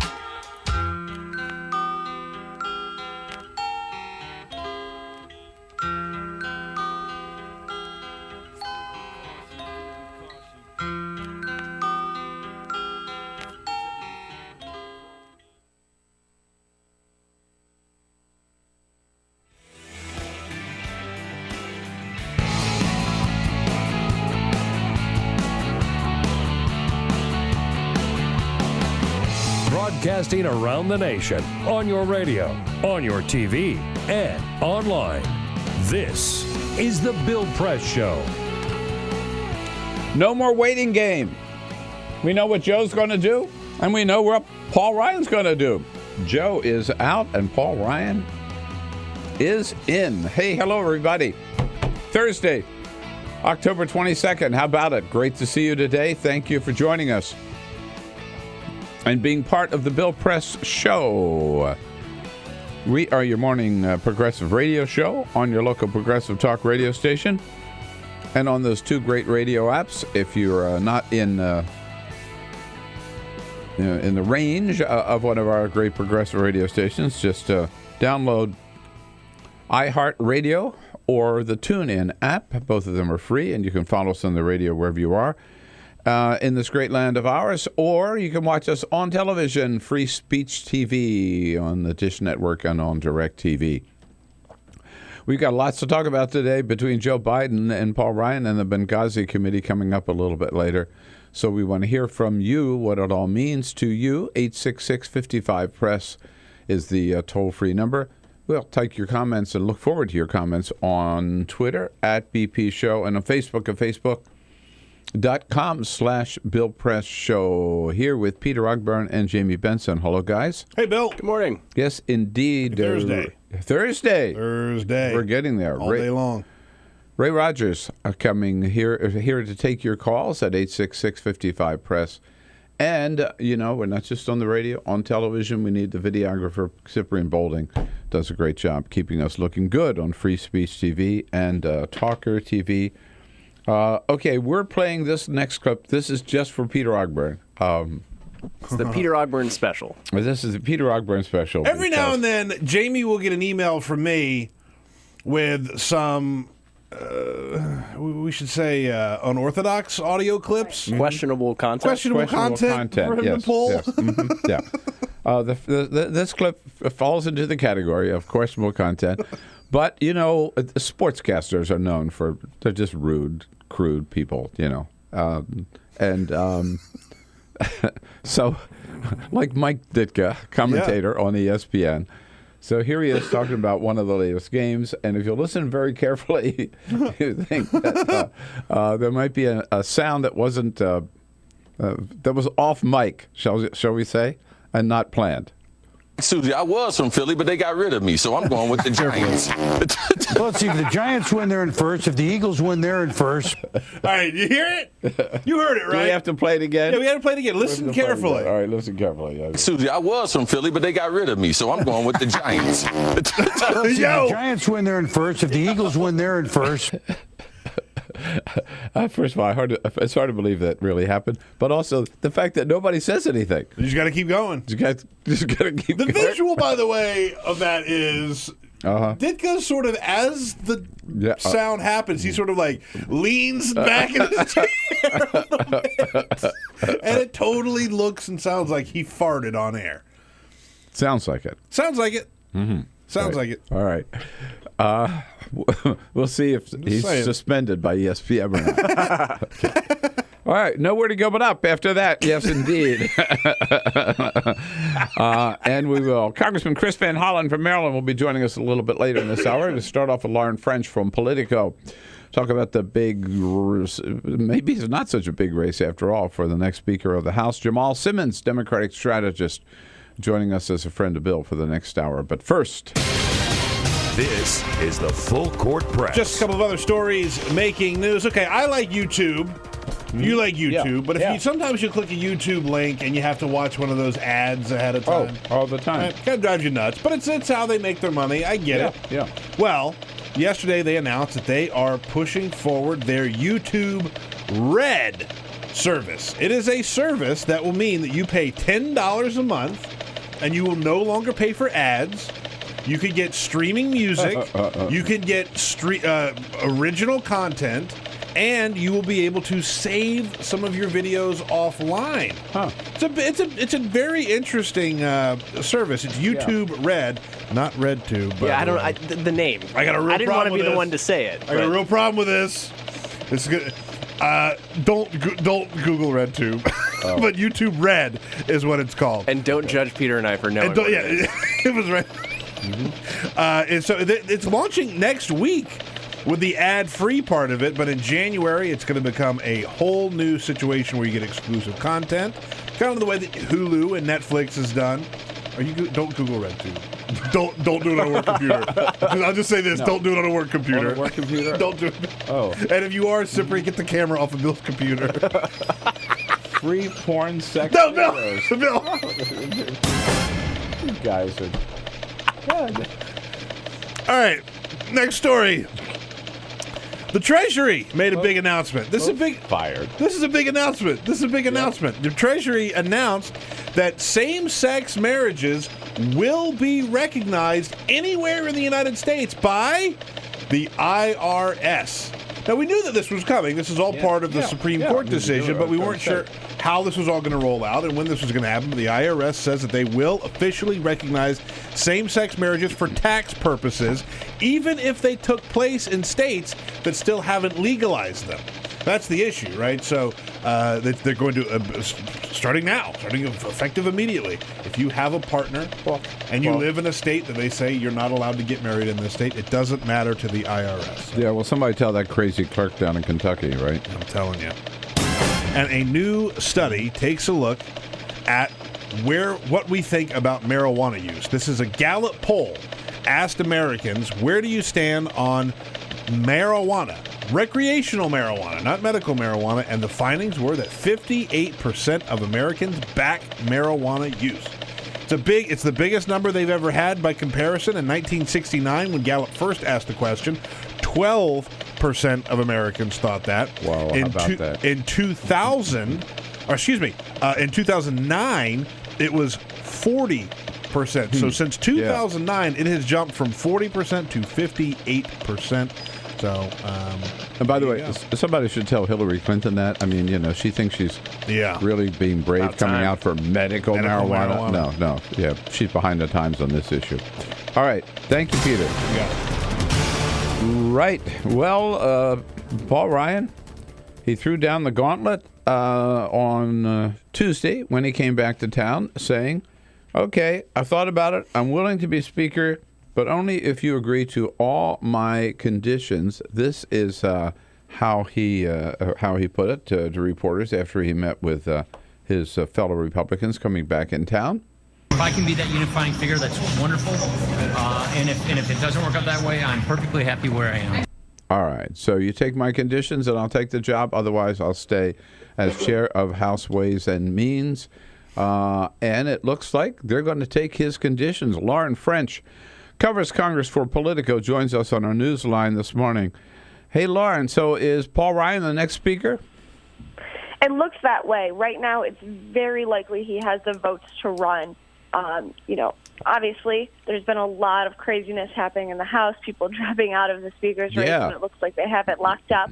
But at this point, Paul Ryan has the votes from the Freedom Caucus. He has the votes from the rest of the caucus. Looks like by this time next week, we will have a new speaker. Now, there was no other candidate at this point, was there, really? I mean, no other serious candidate. No, there was no other serious candidate. Everyone who was looking at the race had kind of dropped aside once Paul Ryan indicated that he would serve as Speaker if he did get that unanimous support from the conference. Jason Chaffetz dropped out. Bill Flores dropped out. The only one who is still technically running is Daniel Webster of Florida. Okay. Now, when will this vote take place? So the vote's scheduled for the 28th next week. There'll be a conference vote first, and then the next day there'll be a House floor vote. The conference vote is when Republicans get together and put up their nominee, because the House floor vote does include Democrats, where they will be nominating Nancy Pelosi. There was no. I thought there was a move to kind of get this done by the end of this week. Didn't John Boehner say by the end of the week? Well, I guess he meant we'll have a candidate, but not necessarily a speaker, right? Correct. Yeah. Okay. So here's what I don't understand is, for the most part, Paul Ryan is politically on the issues, he doesn't differ that much from John Boehner or Kevin McCarthy. So why did the Freedom Caucus take down Boehner, take out McCarthy, and yet fold for Paul Ryan? Because it's actually not about being conservative enough for these Freedom Caucus members. That's kind of been a false narrative just because we call them the conservatives and we call everyone else establishment or moderate Republicans. But it's not about being conservative. It was about the process. And they rejected Boehner's kind of top-down approach from the Speaker's chair. They really rejected that he would take members off of committees if they disagreed, or they would be punished for voting against rule votes or voicing their dissatisfaction within the caucus. What they want from Paul Ryan, and what Paul Ryan signaled that he would do, is work with them about really empowering the committee structure, making sure that the House goes through something called regular order, where bills go through committees and committees vote on them and then the House votes on them, saying that he wouldn't turn to Democrats on the most contentious of issues. He would follow something called the Hastert rule, which says a majority of the majority supports bills that are put on the floor. And that's what really these conservative Republicans were looking for. Does Paul Ryan follow through with it? Do they give him a pass for the rest of the Congress? These are larger questions that will kind of play themselves out. But it's also because Paul Ryan is such a large figure among Republicans nationally and Republicans in the House. He's a thought leader. People very much like him. And it was going to be very hard for the Freedom Caucus, having helped out Boehner and then really scuttled Kevin McCarthy's bid for Speaker, to not back him or give him some sort of strong support. These, the knock on the Freedom Caucus is always that they don't want to govern, they don't want to work, they just want to tear down. And you talk to leaders in this group, and they said that if they didn't back Paul Ryan, who is the most qualified candidate in the field, they would, be earning that reputation and not earning a reputation of what they want, which is they want to lead. They just want to lead in a very specific kind of regular order sort of way. Well, I hear what you're saying, and it all makes sense. But I have to say, from my perspective, as a total outsider, right, what I see is a Freedom Caucus that was strong enough to force John Boehner out of office, that was strong enough to deny Kevin McCarthy the job, that were really like in charge, and then they came out and they unanimously endorsed Daniel Webster. And they said, anybody who wants to be Speaker, they have to abide by our terms, and we want this many chairmanships, and we want this, and we want this, and we want this. And now I think they look weak because they just folded their tent and said, okay, Paul Ryan, you've got us. And like, if I just add one other thing, like this Hastert rule. Yeah, John Boehner believed in the Hastert rule too, but he realized at some point he just had to get something done, and the only way to get it done was to override the Freedom Caucus and bring it to a vote on the floor. Don't you think Paul Ryan's going to have to do the same thing? Yeah, the dynamics of the House haven't fundamentally shifted here. Paul Ryan knows that the government shouldn't be shut down. The debt limit needs to be raised. He's willing to, perhaps not move on something like immigration until President Obama leaves office. But of course, there's going to be the same dynamics that you have this group of conservatives who really do object to lots of things that other Republicans want to be put on the floor. The Export-Import Bank, for example, was reauthorized, will be reauthorized over their strong objections. So yes, there are still going to be issues that Paul Ryan will likely have to turn to Democrats too, and we'll see whether or not that causes a rift between him and the Freedom Caucus. It'll play out.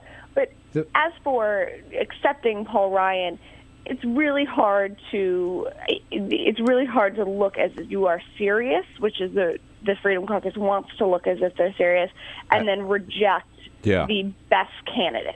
So the big question, of course, is Paul Ryan going to be home every weekend with his kids? He says he's not going to do the fundraising game. He's not going to be traveling around the country. I mean, realistically, you can't do the job as Speaker if you're not out there raising money for your party, right? You can see him. He's likely going to have to aggressively increase his fundraising, but he is saying he wants to be home and be a good father to his family, which, is something that I think the Republican Party is going to try to accommodate as much as possible. It's not as if that's a bad wish. Not if they start losing seats because they don't have enough money. Well, Paul Ryan is a very aggressive fundraiser to begin with. He's one of those Republicans that gets money without even trying, just because of his place on the vice presidential ticket. But he'll be doing probably much more fundraising when he's in D.C. and New York fundraising. He's also working out a system where he can call donors via video chat, FaceTiming. So he's connecting with these top donors, and then you just never know. We might see a lot of fundraising shift to Wisconsin versus that kind of the hub there and now. But there's also other fundraisers in the party who wanted Ryan to step in, so they will step up. Let me tell you, I'm a skeptic and I'm a realist. It ain't going to work. He's going to have to, he's got the job, he's going to have to do what the job entails. I think he'll discover that. And I think those little Ryan kids better take a good look at their daddy, because they're not going to see him.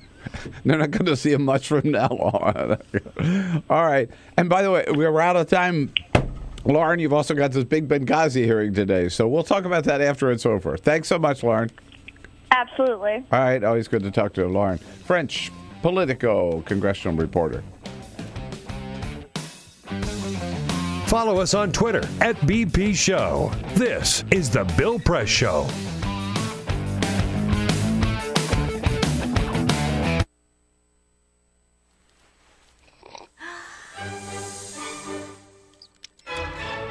When I started learning about nutrition, about which, by the way, much less is known than you might think, I learned that what mattered most about one's health was not necessarily the nutrients, good or bad, that you were consuming or staying away from, or even the calorie counts. But what predicted a healthy diet more than anything else is the fact that it was being cooked by a human being and not a corporation.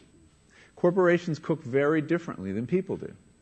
They use vast amounts of salt, fat, and sugar, much more than you would ever use in your own cooking. And the reason they do that is those are three incredibly attractive and incredibly cheap ingredients. And when they're layered properly, as in a chip or pastries and forms of junk food, they're incredibly addictive. They really press our buttons. They activate our dopamine network, our cravings. And in fact, people in the industry, they don't talk about addiction in the food industry, even though they traffic in addiction. They talk about craveability. It's the same thing. And snackability is another term they use. It's a lovely word. And then the last point about corporate cooking that's important to understand is they cook different stuff than you do at home. What they're good at, in general, they don't cook that well, but things like chips, they cook incredibly well. And here's a classic food that if you make it yourself, if you've ever made French fries, you have to wash the potatoes, you have to peel the potatoes, you have to slice the potatoes, you have to fry them in a lot of oil, you have to spatter your entire stovetop, you have to clean up, and then you have this pot of oil you have to get rid of. I mean, it's really difficult, and it's a pain. They're wonderful, but it's a pain. And if you make them yourself, you'll only eat them every 6 weeks, 2 months, because it's too much work. But when you let corporations cook for you, it's so simple and so inexpensive, and they're really good, that you will have them twice a day, as many people in America do. So you see the kinds of foods you end up with are these labor-intensive foods and desserts. These special occasion foods become everyday foods when we let industry cook for us. Eat anything you want, just cook it yourself.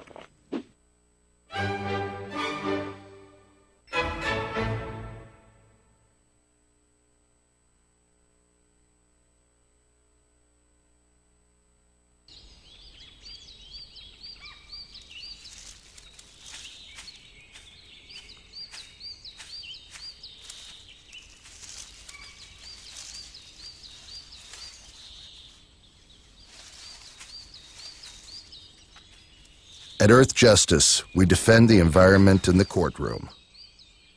Join our fight. When you take a seat, you take a stand. Earth Justice, because the Earth needs a good lawyer. You wouldn't let money just blow out of your house. So when your AC or heater is on, make sure the doors, windows, and fireplace flue are shut tight. If you're headed out, turn down the AC. Or lower the heat by 10 degrees. And always keep your water heater set at 120. A little bit of common sense goes a long way. Get more great tips at energysaver.gov. So, I'm kind of new here, but I've noticed a trend. My human does this funny thing where she goes around and gets all my toys, and then she hides them in that basket by the door. But it's always the same basket, and it's always in the same place. And then she acts so surprised when I find them, but, she's putting them in the same basket. Again. It's like, hello? That's where you put it last time. You were the worst at hide and go seek.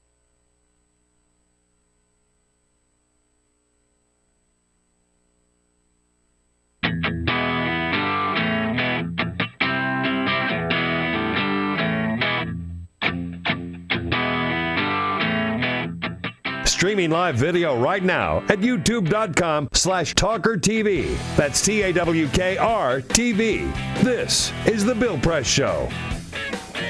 Congressman Chris Van Hollen, number 3, I think, in the Democratic leadership in the House of Representatives, will be our guest at the half hour. Meanwhile, a little breaking political news, latest poll. New poll, Bill. New poll. This Yes. one from Quinnipiac, which is a big one.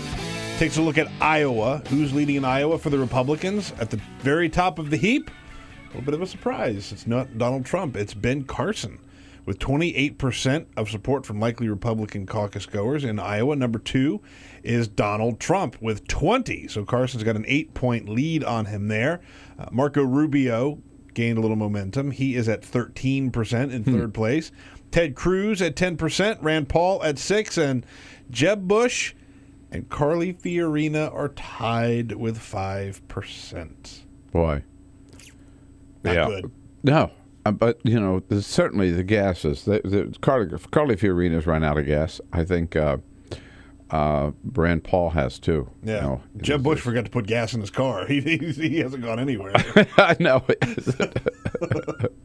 And yet the Washington Post ABC poll yesterday showed that nationwide, Donald Trump is now 101 or 102 days. He's been first in the nationwide polls for Republicans all that time. And yesterday showed that 42% of Republicans say, far more than anybody else, if you no matter whom you're supporting, no matter which of the candidates you're supporting, which one do you think is going to be the Republican nominee? 42% of them said Donald Trump. Yeah. Hard to slow him down. I don't think anybody said Mike Huckabee or Bobby Jindal or Rick Santorum. All right, back with Congressman Chris Van Hollen. This is the Bill Press Show.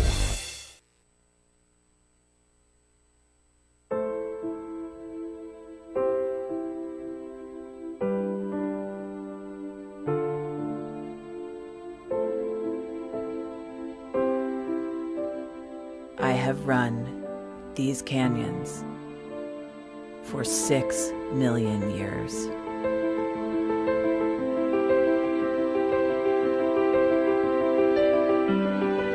I have traveled from the Rocky Mountains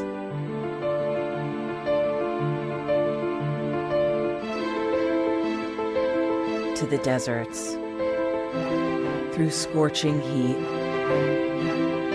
and freezing cold, from the land of the dinosaurs to fields of food.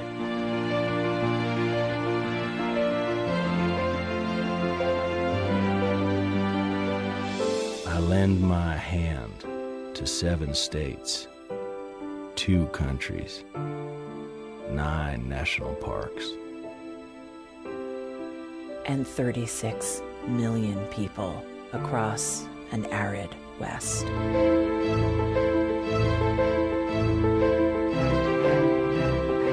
I am not the strongest or the largest, but I am the hardest working.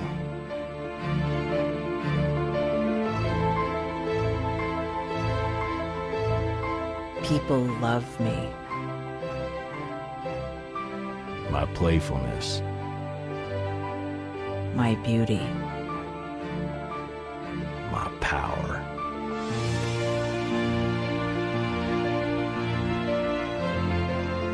My life.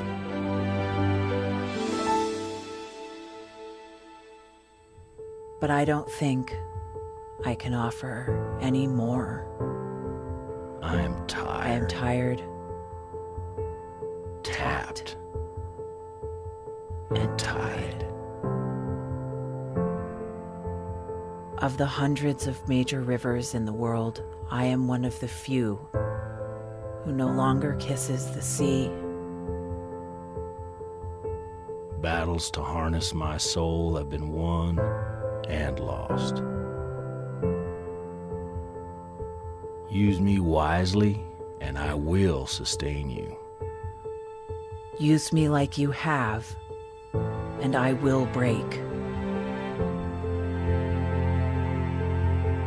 My name is Red. The Grand River Red. The American Nile. The Canyon Maker. I am the Colorado River. And I am the most endangered river in America.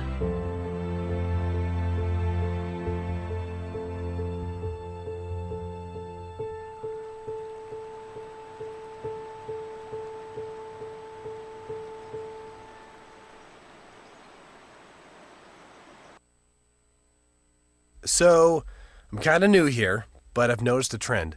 My human does this funny thing where she goes around and gets all my toys, and then she hides them in that basket by the door. But it's always the same basket, and it's always in the same place. And then she acts so surprised when I find them, but, she's putting them in the same basket. Again. It's like, hello? That's where you put it last time. You were the worst at hide and go seek.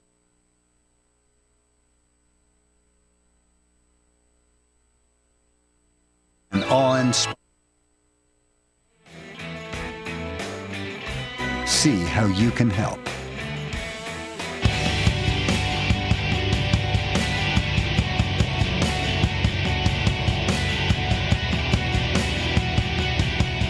Seen on Free Speech TV and online on TawkrTV. This is the Bill Press Show.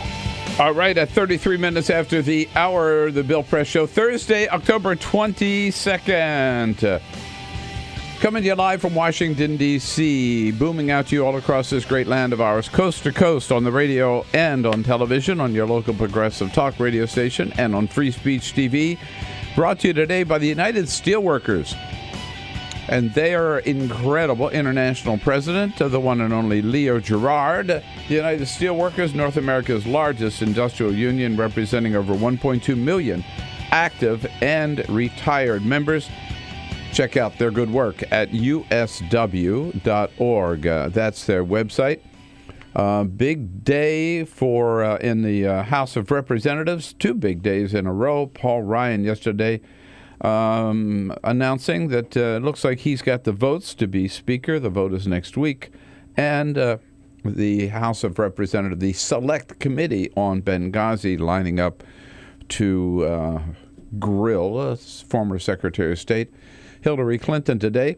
Joining us on our newsline, a good friend, member of the Democratic leadership in the House of Representatives, Congressman Chris Van Hollen from Maryland's 8th Congressional District, and a candidate now for U.S. Senator from Maryland.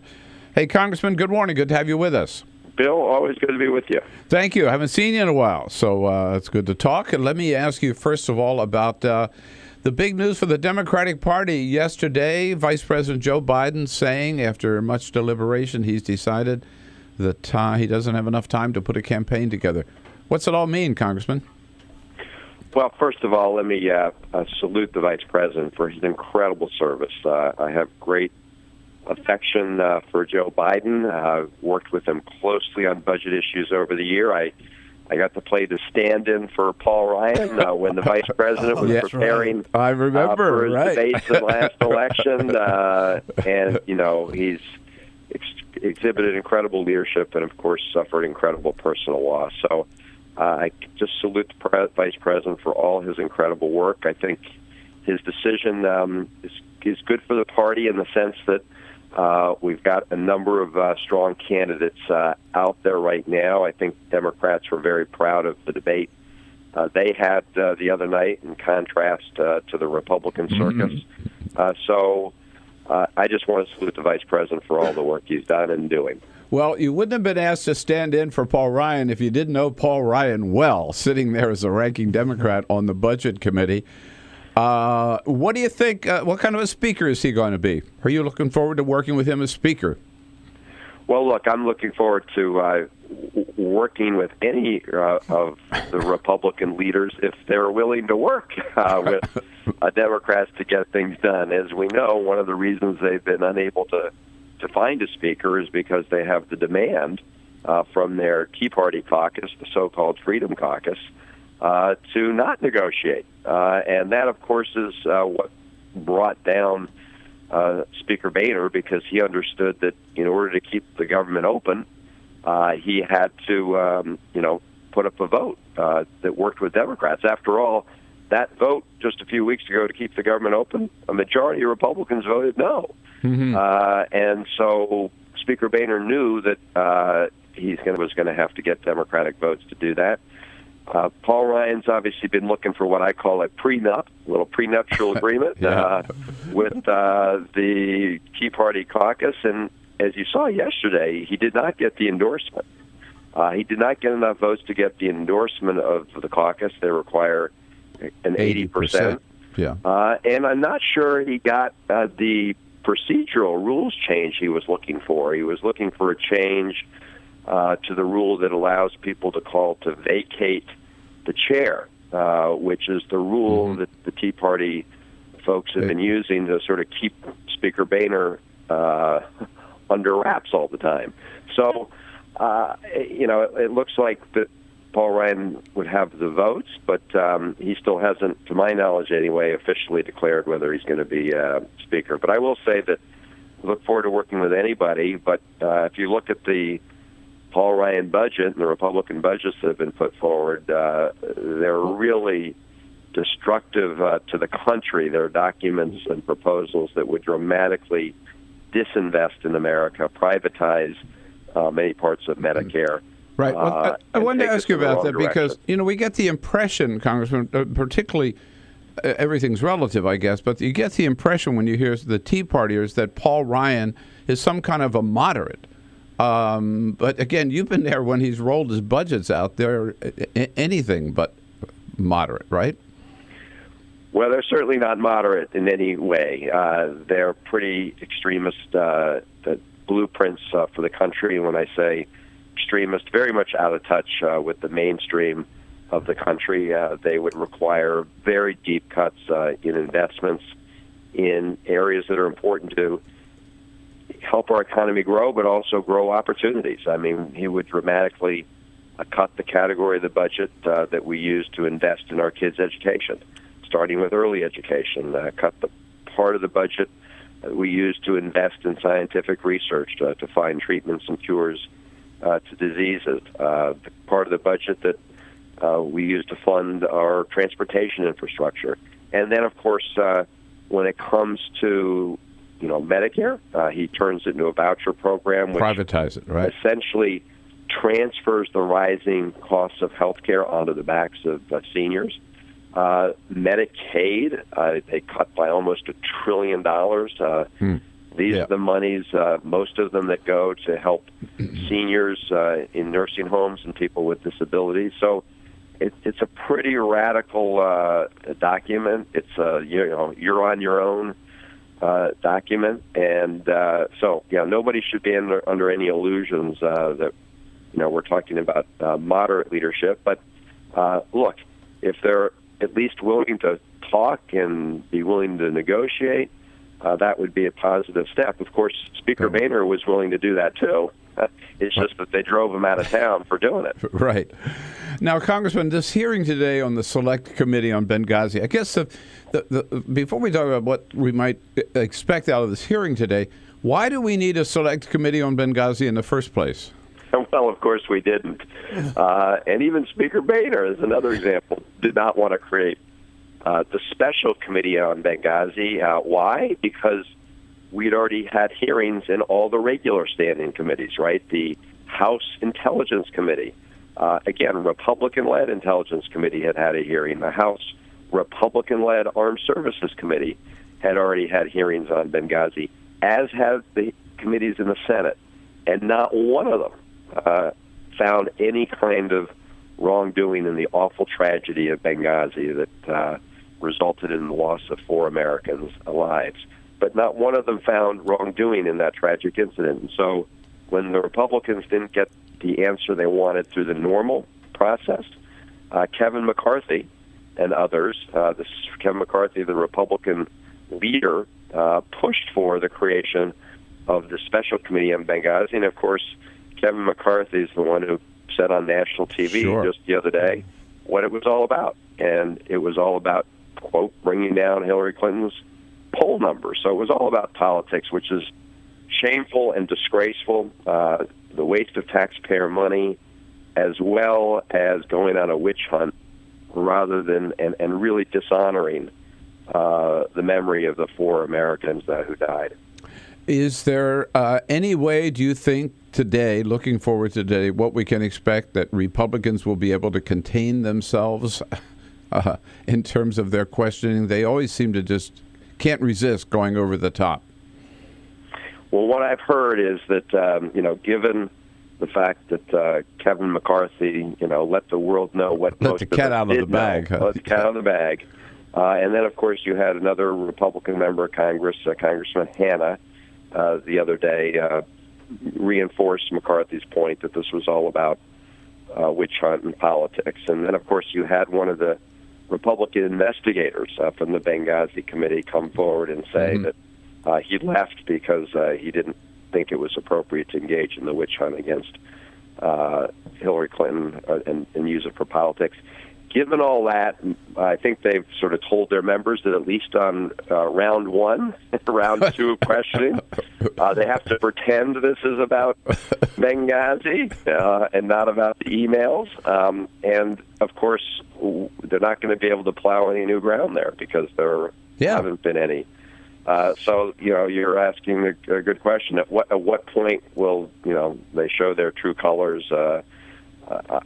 I just don't know, but I do believe that this is going to be a clear example for the American people of a waste of taxpayer dollars, and as I said, a sort of a tragic abuse of power in the House of Representatives. And I wanted to ask you that so clearly we see what they're doing. They formed this committee to try to derail Hillary Clinton, destroy her candidacy before she even becomes a nominee of the party, and using taxpayer dollars to do that, $4.5 million over the last 18 months.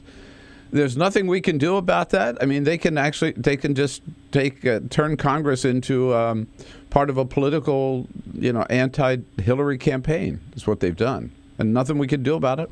Well, that's what they've done. I mean, what the American people are the ones who can do something about it by, making it clear on Election Day that they don't want their taxpayer dollars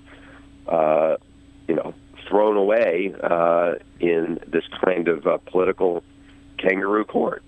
So that is really the ultimate sanction is for people at the ballot box to say to Republicans enough is enough. And if you couple that with some of the legislation we're seeing just this week. So, for example, yesterday, while we've got this looming issue of having to make sure we pay our national debts and don't go into default and melt down the economy, the Republicans actually passed a bill that said, okay, well, we'll just pay some of our bills, just some of the bills that are due and owing. The full faith and credit of the United States, we're really just a half faith in credit of the United States.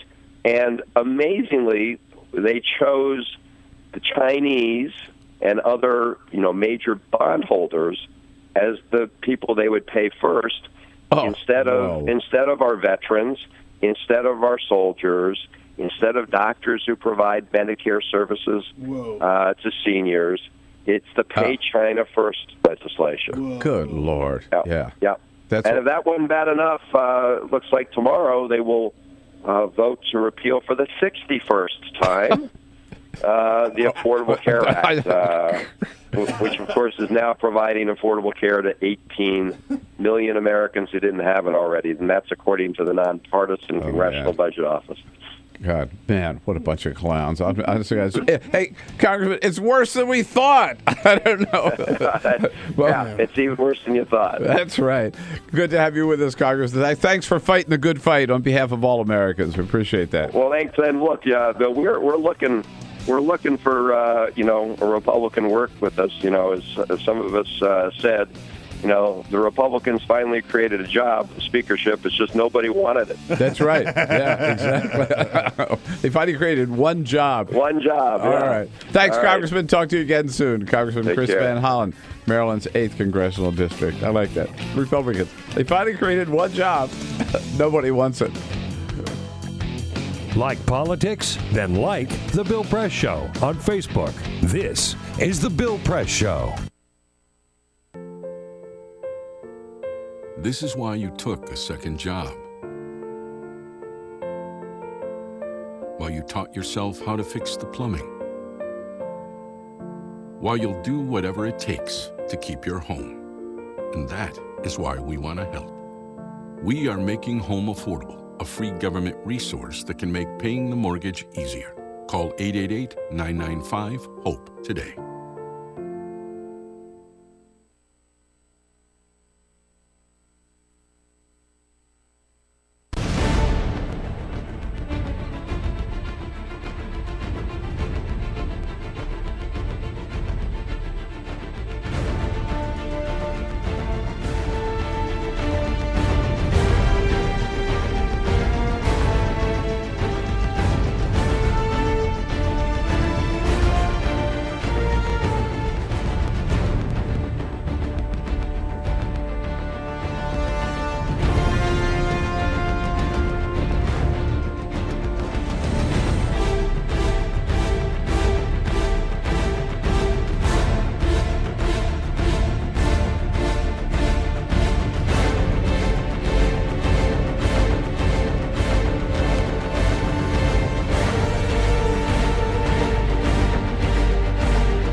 So, same time next week? Well, of course. Put away a few bucks, feel like $1 million. For free tips to help you save, go to Feed the Pig.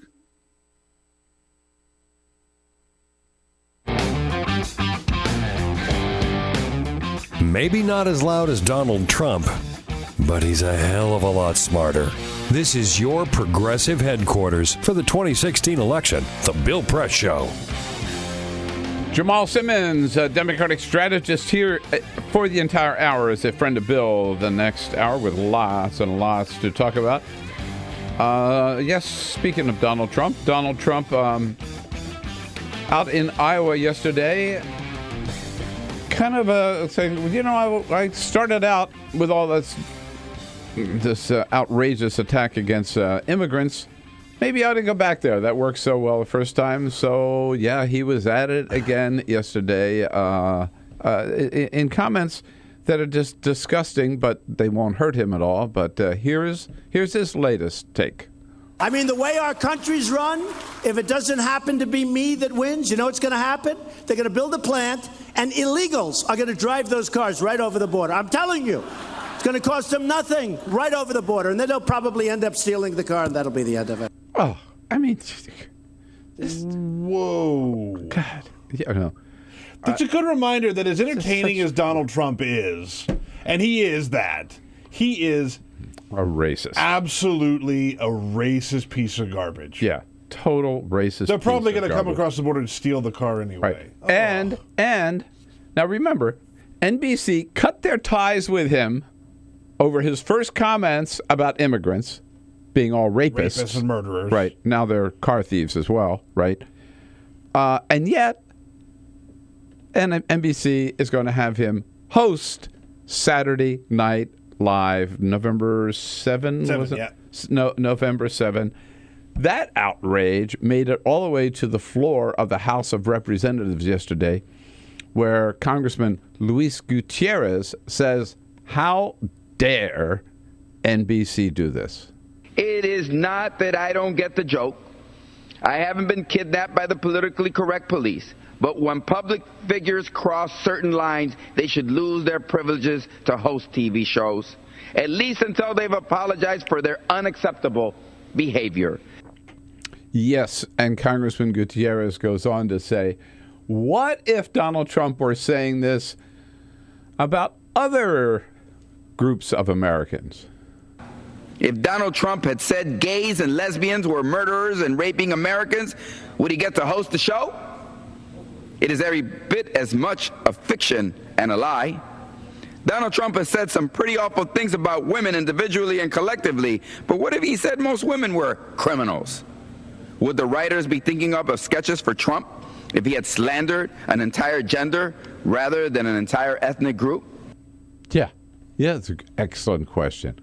What if he had said whatever, ugly remarks about gays and lesbians, LGBT members, Americans? What if he had said that about women? What if he had said that about African Americans, right? Yeah. Do you think NBC would say, hey, come on in, and we'll write some funny skits about that? It's going to be hilarious. Oh, yeah. And on Saturday Night, no. But he goes out after Latinos, goes out after immigrants, and NBC says, hey, we'll give you one of the best jobs in television, right? I'm trying to think of, because I'm not totally familiar with the newer cast of Saturday Night Live, if there are even any Latinos on the cast. Don't know. Good question. Can't think of any off the top of my head, but I could be wrong. But boy, it would be tough for them to stand up there and do a bit. There it is. There's the latest. President Obama, probably a little less eventful day on his schedule today than he had yesterday, with Joe Biden popping into the Oval Office and saying, hey, we got to go out in the Rose Garden, make a big announcement here. We'll tell you what's on the president's schedule today when we come back. Follow us on Twitter @BP Show. This is The Bill Press Show.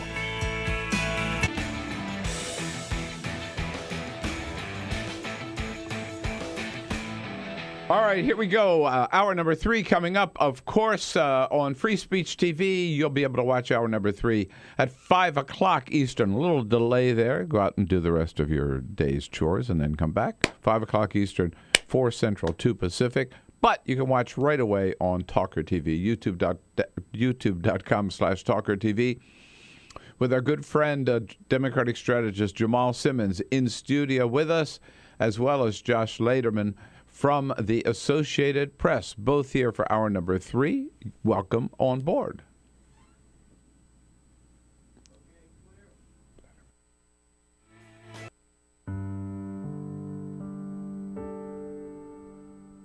A few years ago, plastic bag waste in our city came to a tipping point.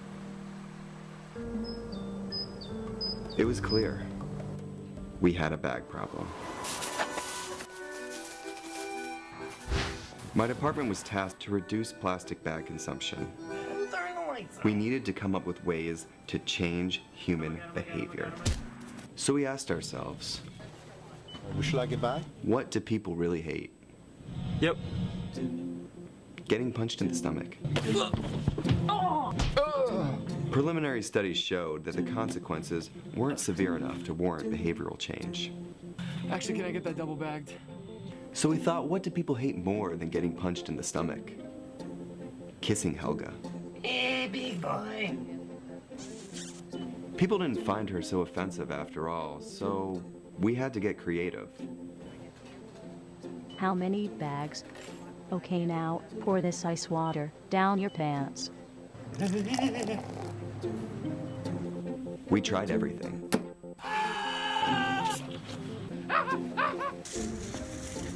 Eat this rat. Defuse this bomb. Even fighting your clone. After blowing through millions of dollars of government funds on research, I came up with a brilliant idea. Why don't we just charge 5 cents per bag? That's a stupid idea. Would you like a bag? Yes. 5 cents a bag. 5 cents? 5 cents? Do I still have the option of getting punched? Honestly, I don't know how everyone else missed it. Why don't you just get a reusable bag?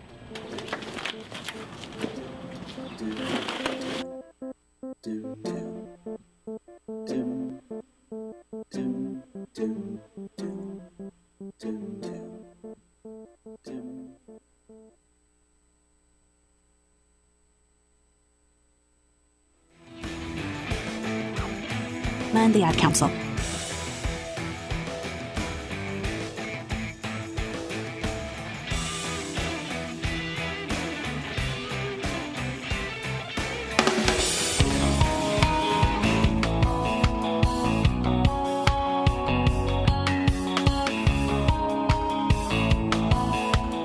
This is the Bill Press Show. Again, in the next hour, as a friend of Bill, Jamal Simmons, Democratic strategist here for the hour. We'll be joined by Josh Lederman, who covers the White House for AP.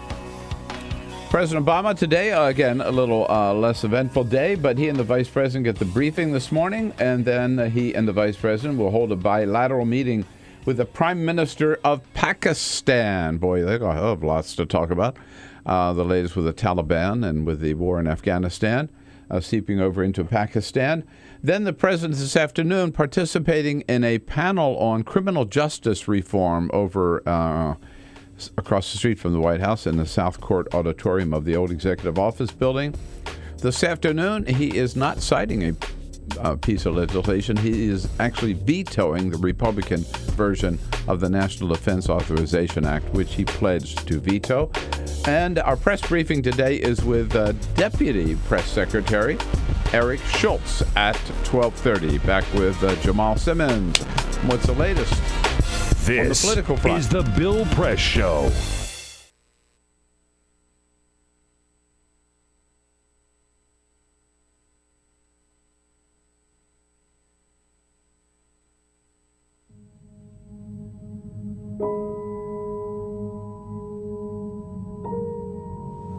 The hardest moments for me is when I'm laying awake in the middle of the night and I'm thinking about all the times I made a pitcher of Kool-Aid with the water, or I boiled a pot of corn or potatoes with the water.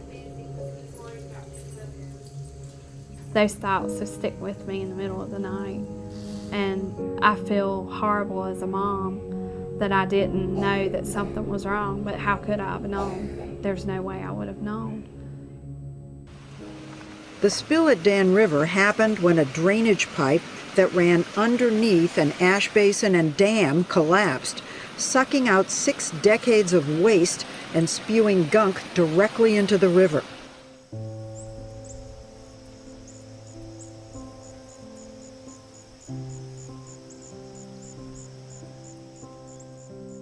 My husband and I just kind of looked at each other like, should we be concerned? We live right next to an ash pond, and this was coal ash spilling into the Dan River, and we learned at that point all of the toxins that were included in coal ash. A situation like Dan River, where there was a catastrophic disaster, gets people's attention, but the fact is that these coal ash pits have been leaking and poisoning people's groundwater and the state's surface waters for decades. Coal ash is the residue left behind after coal is burned in a coal-fired power plant. A large coal-fired power plant can burn 10 million tons of coal a year. When the organic matter in the coal is burned away, what's left behind are these trace minerals, things like arsenic, lead, mercury, selenium, and chromium. And these are highly concentrated. The coal ash can have concentrations of these contaminants that are 10 to 100 times greater than the level in the coals themselves. Coal ash pond number 1 is right behind my house, literally pretty much in my backyard.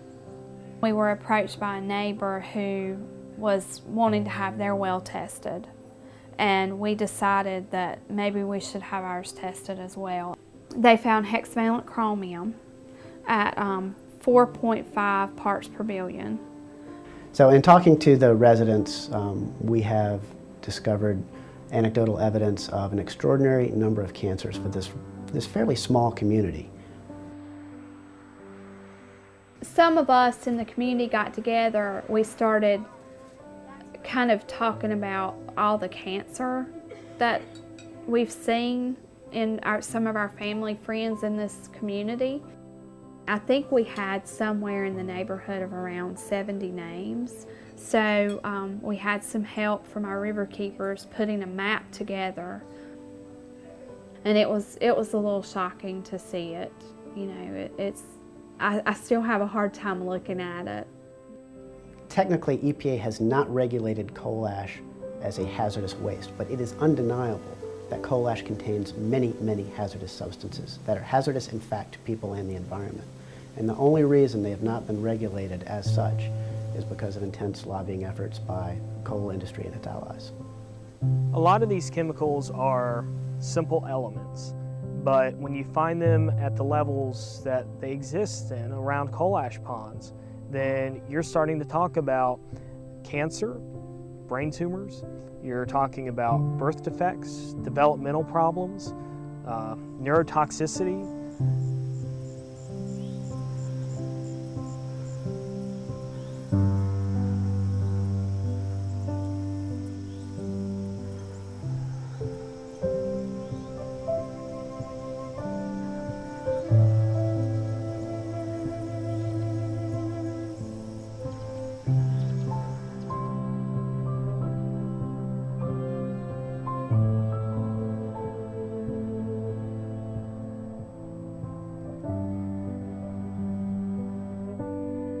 We began to look at legal options, cases that we could bring in court to protect communities and their citizens from these toxic leaking time bombs.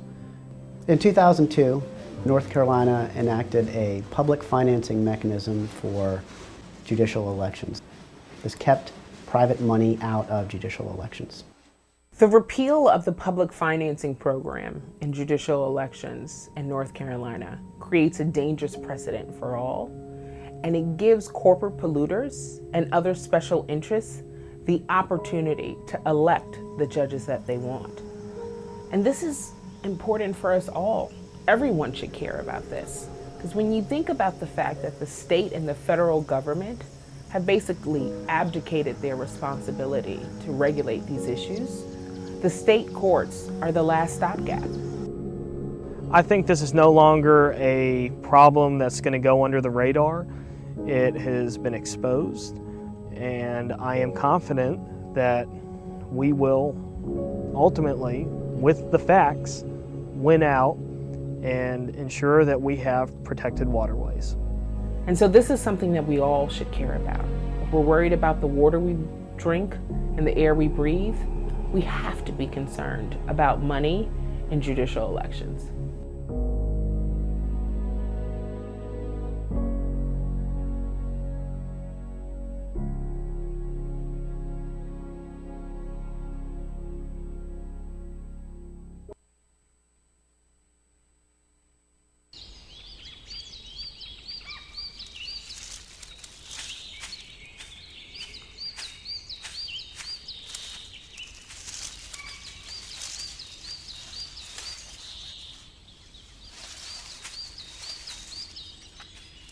At Earth Justice, we defend the environment in the courtroom. Join our fight. When you take a seat, you take a stand. Earth Justice, because the Earth needs a good lawyer. The average text takes your eyes off the road for nearly 5 seconds. At highway speeds, that's enough time to travel the length of a football field. Stop the texts. Stop the wrecks.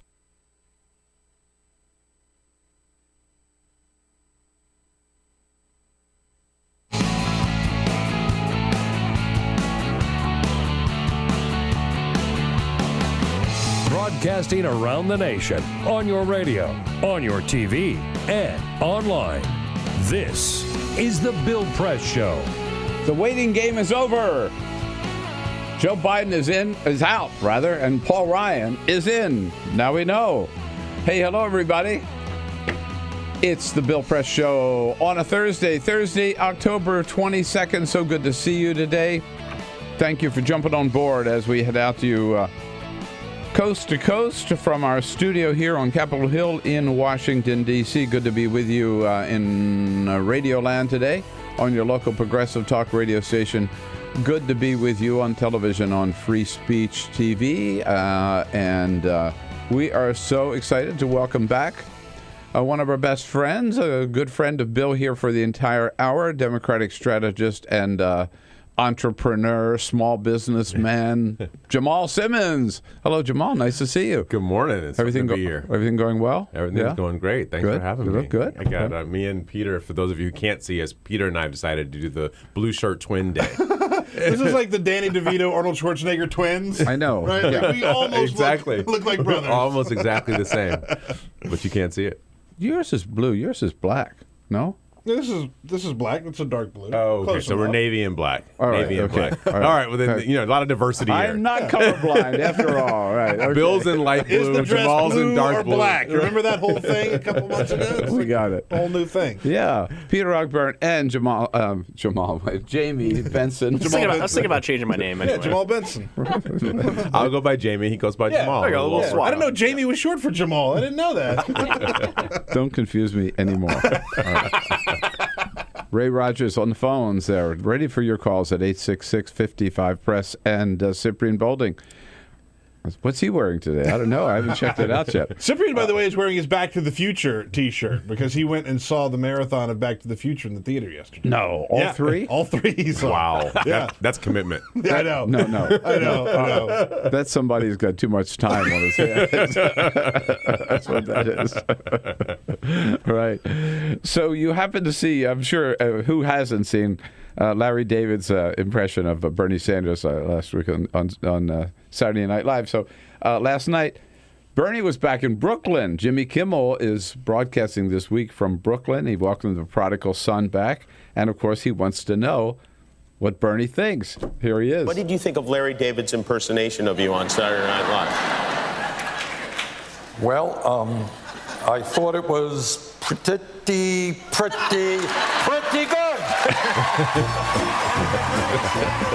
So there's Larry does the impression of Bernie. Bernie does the impression of I'm Larry so David. confused. I know. It's so great.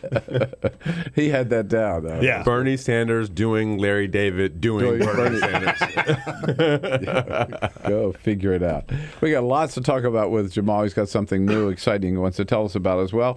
And we'll be joined by Josh Lederman from the White House. This covers the White House for Associated Press at the half hour. Let's get right into it. But first, this is the Full Court Press. Just a couple of other stories making news. Okay, so every year, Lay's Potato Chips has this contest called Do Us a Flavor.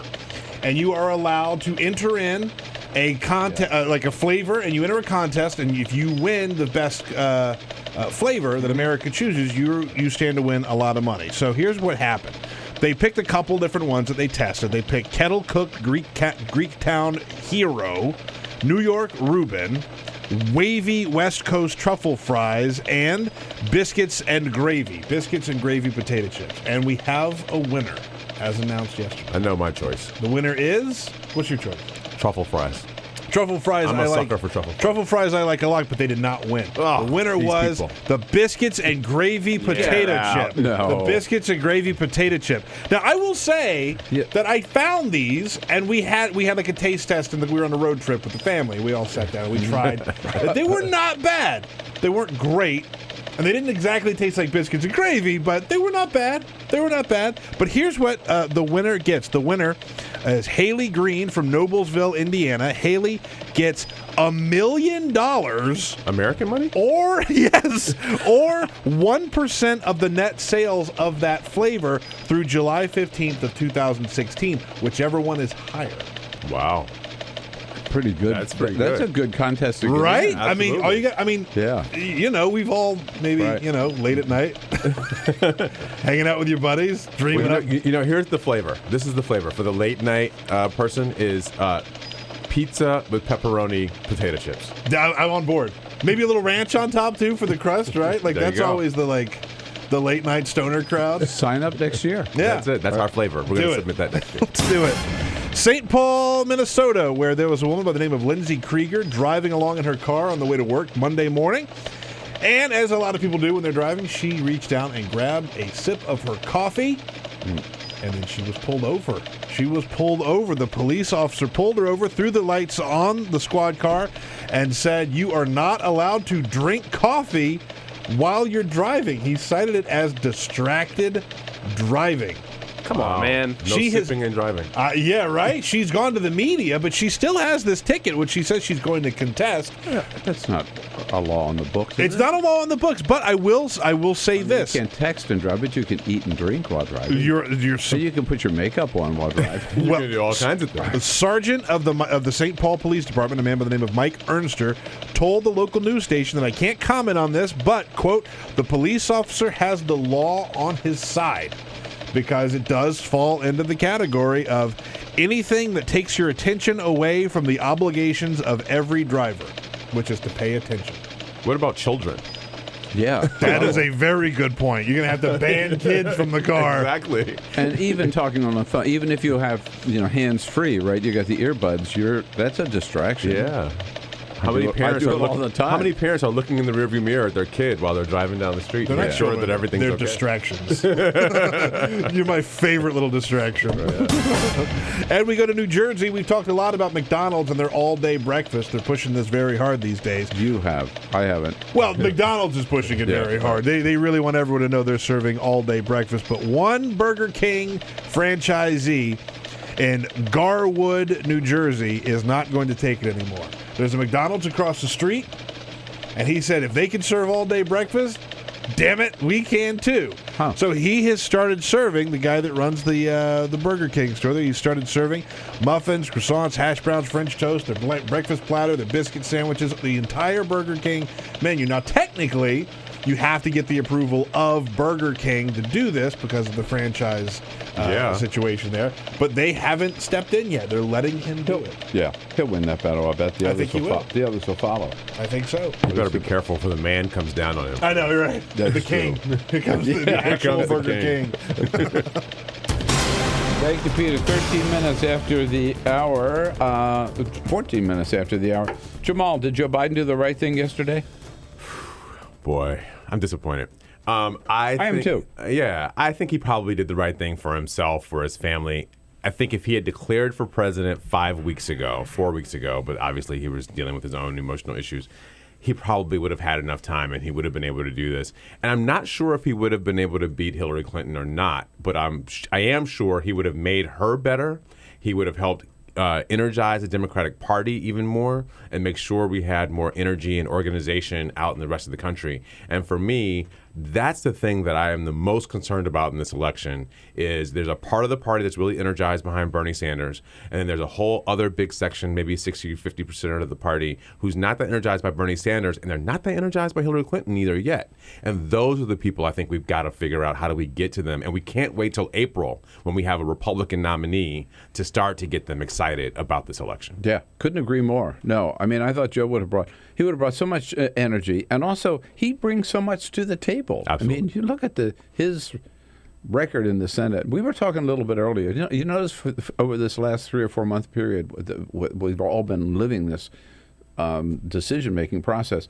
Nobody's been talking about, oh, Joe, he's just that goofy guy that says funny things. They've sort of people to put that behind him, right? Absolutely. This is a guy who's got, what credentials he's got to be president. And when you watch the debate, and he could have won. I'm not saying I don't know that he would have. Yeah, he could have. And that's why I think he would have been made the next president. And that's why I think he would have made Hillary Clinton better at the very least, because she would have looked down that debate stage and saw another possible president standing on that stage, which would have made her have to really go at it. Bernie Sanders is fantastic. He's pushing out a lot of issues that are important, but it's clear he's running for a very specific reason.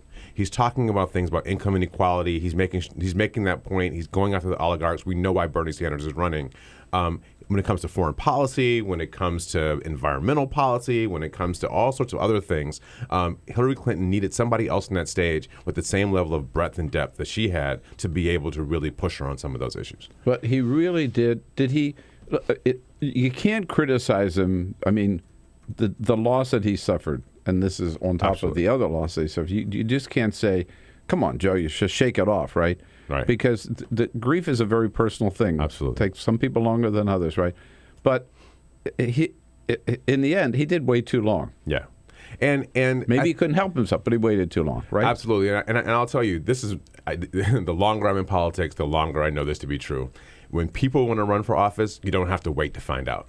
Yeah, that's right. When they really want to do it, you know they want to do it. People may try to pull them back from the ledge. People may try to talk them down. They may leave themselves a little wiggle room, caveat, in case something doesn't work out. But everybody pretty knows this person is in or not. Joe Biden kept the dance going back and forth going a little too long, and that's what over the last couple of weeks made me think maybe he really doesn't. I did really enjoy and appreciate the fact that he was so upfront about the process. I do think that it went on a little too long. But, when he did Stephen Colbert and he talked about grief and that was what a moment for the sitting vice president and a possible presidential candidate at the time to be out there just talking about it so openly and how he's torn about running for president. He was really putting it all out there, right? So many politicians have mastered the art of saying, well, I want to serve my people first, so that's my number one priority, right? And we all know it's BS. Yeah. So, he tore that away a little bit, and I appreciated that. Yeah, I've been running this sort of fake Uber poll. My friend calls it the people poll, where I ask my Uber drivers, what do you think about politics? Just to kind of try to get outside of the Washington Beltway. And one person said to me, this woman said to me, the thing about Joe Biden, you know why I like him? Because you always know what he thinks. I mean, he'll tell you. You always know what he thinks, and he's not hiding anything from you, which I think is great. Right. All right, so how do you explain the fact that if you look at the Republican side, Donald Trump, Ben Carson, and for a while at least, Carly Fiorina, but the outsiders running away with the pack, running away, right? They are. What's going on? And in fact, if you add Bernie Sanders to the equation, it's almost like the outsiders are ruling these days. Well, I mean, here's the thing where Donald Trump, he's got his xenophobia. I think he's a really dangerous character when it comes to American politics. He's legitimizing a lot of very dangerous views. But I think what he is doing right as a candidate is he is capturing a sense of American aspiration, right? His Make America Great Again is a clear message about taking America someplace. We don't really know exactly how he's going to do it. But the thing about politics, he doesn't really know either. But if you get the music right, you get a good hook, people will take a while before they figure out the lyrics to your song. People like that. And so that's kind of what I want out of Hillary Clinton. She needs a good hook. We don't know what the real core is. Mm-hmm. So I think what you're getting is people are mad about the system. We've had 30 years of wage stagnation, particularly men in this country who have had wage stagnation going on. Family incomes have only gone up because women have gone to work and have brought incomes into families. That's why we've had family income go up. And so you've got these people who are looking at people making more and more money at the top. The difference between a Republican and a Democrat is the Republicans blame the government and the Democrats are looking at big business people. Yeah. And that's the only difference. But everybody's mad at the big boys and girls and saying, you guys are getting all the benefits while we're getting screwed, and we're mad about it. Well, at some point, does the establishment take it back, or is this going to be the year of the outsider? Or next year, the year of the outsider? I can't call it yet. Yeah. It's just the most confounding election to me. I just can't figure it out. And every time I see Ben Carson go up in the polls, and with that kind of, he's a really smart guy. I've met him once. He seems, he was very pleasant, but he is just not really trying to learn the issues. We said before, he is the dumbest genius I've ever seen. He is a certified genius, but he is just stupid on some of this stuff. He doesn't know what he's saying. Sometimes some of my best friends are doctors. I'm about to tell you, sometimes doctors think because they're really smart about a few things, I think they're really smart about everything. I'm not always sure that that's true. That's a good point. All right, and Jamal, you have a new business you just launched here, which we want to hear all about when we come back. Yeah, Take sure. a quick break. We'll come back and find out what Jamal, what he's really up to. 866-55-PRESS, toll-free number. We'll be right back. Connect with The Bill Press Show on Twitter. Follow us at BP Show and tweet using the hashtag WatchingBP. This is The Bill Press Show. So this is my computer. This is your computer. Let's go on the internet. Let's go. Click it. Yes. Okay. I cursor in between the R and the E. If I see dot, I want you to just push the period. She's gonna love me all over again. That's it. Jamaica, here you come. Here we go. Good job. Thank you. Thank you. And I did it by myself. Feel smarter. So, I'm kind of new here, but I've noticed a trend. My human does this funny thing where she goes around and gets all my toys, and then she hides them in that basket by the door. But it's always the same basket, and it's always in the same place. And then she acts so surprised when I find them, but, she's putting them in the same basket. Again. It's like, hello? That's where you put it last time. You were the worst at hide and go seek.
So, same time next week? Well, of course. Put away a few bucks, feel like $1 million. For free tips to help you save, go to Feed the Pig.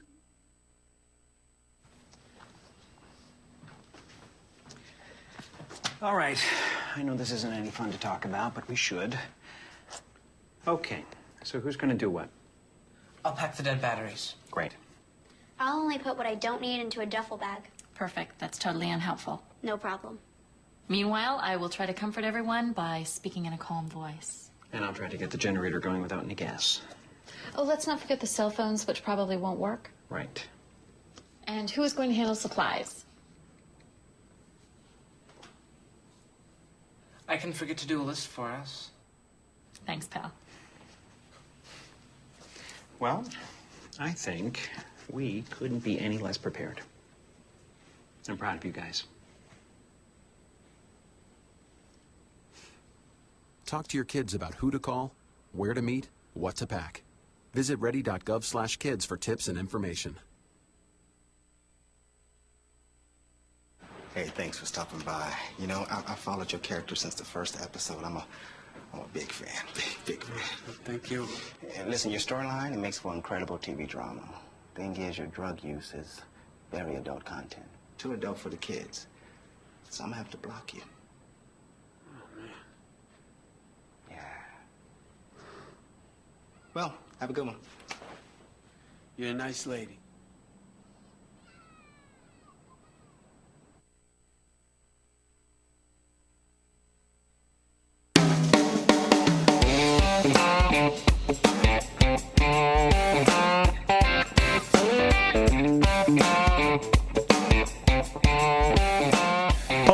radio, on TV, and online.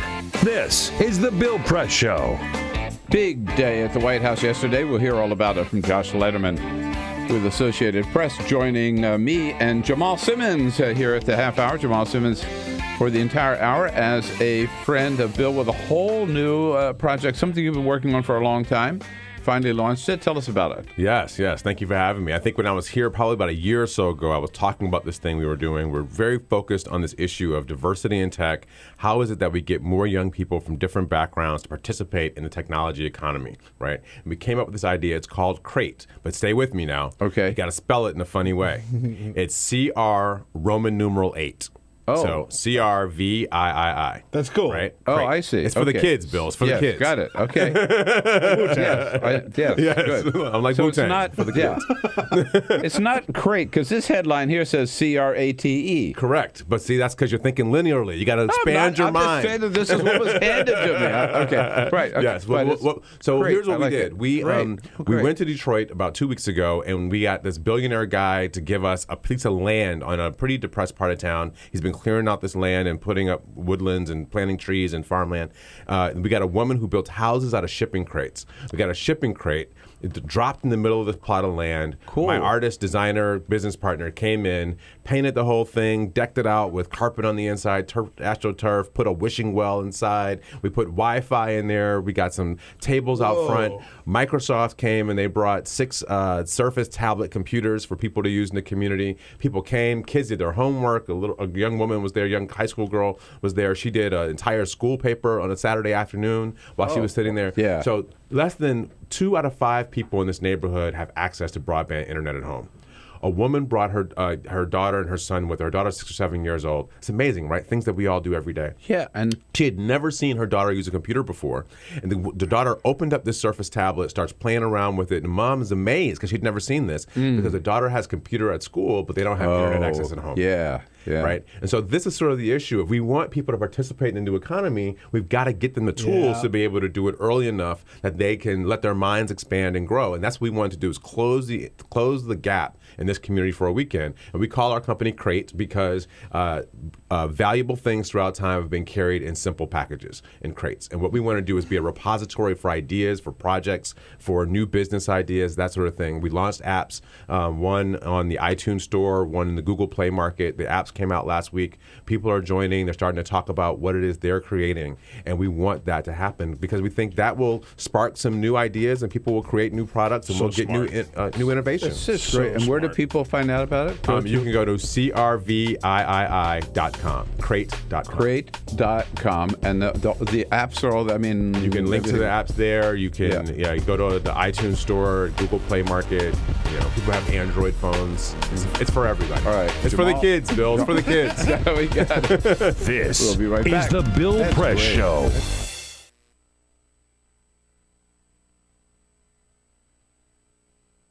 The average text takes your eyes off the road for nearly 5 seconds. At highway speeds, that's enough time to travel the length of a football field. Stop the texts. Stop the wrecks.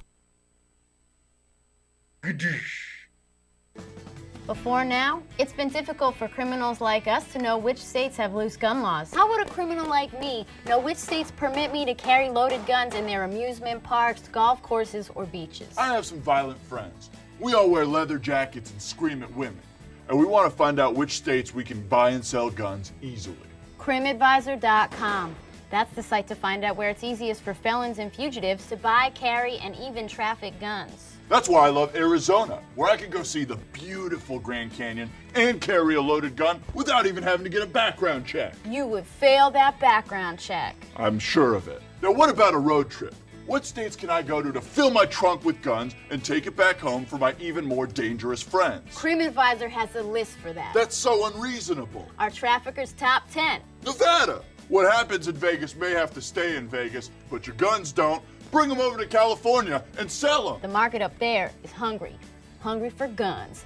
I understand that CrimAdvisor.com will tell me which states really cater to us criminals and creeps, but what about the states where we're not so welcome? The ones that don't get us? I don't even like saying the name of these states, but California, Connecticut, Maryland, and New York all have laws to keep guns out of the hands of people like us. I want to shoot California so bad. Boo, California! Boo, go home. Wow. CrimAdvisor.com has all this information? Sure does. CrimAdvisor.com. Plan your perfect getaway. Oh, like TripAdvisor. Oh.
So, same time next week? Well, of course. Put away a few bucks, feel like $1 million. For free tips to help you save, go to Feed the Pig. What the frack? What the frack? What the frack? What the frack? President Obama, are you fracking kidding me? Reopen the EPA studies. In Texas, Wyoming, and Pennsylvania. Fracking pollutes our oceans. Fracking poisons our water. Fracking makes climate change worse. Fracking relies on toxic chemicals that cause cancer. Ban fracking now. Ban fracking now. Go on. Ban it. Ban fracking now. Please.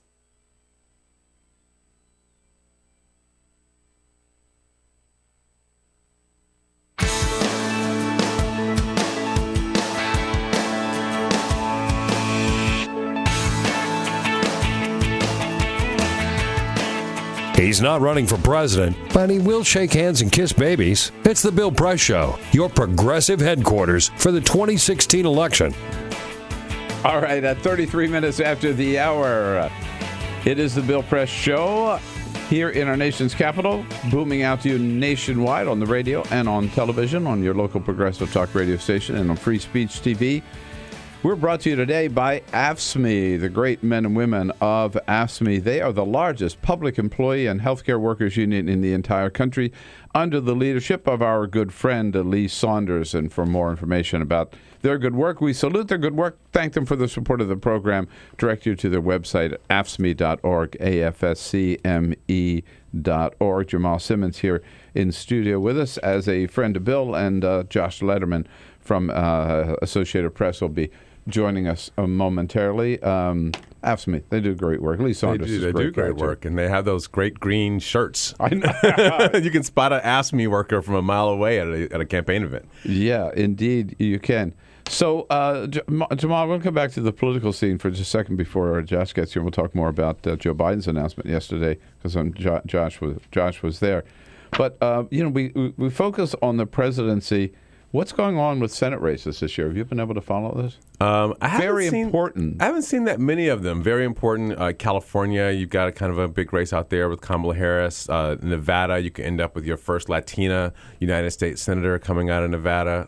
There's some pretty interesting things that are happening out there. Everybody said that the map was going to this map. The last one clearly favored the Republicans, and they took advantage of it, and there they are now with Mitch McConnell as the leader. That this year's map or next year's map will favor the Democrats.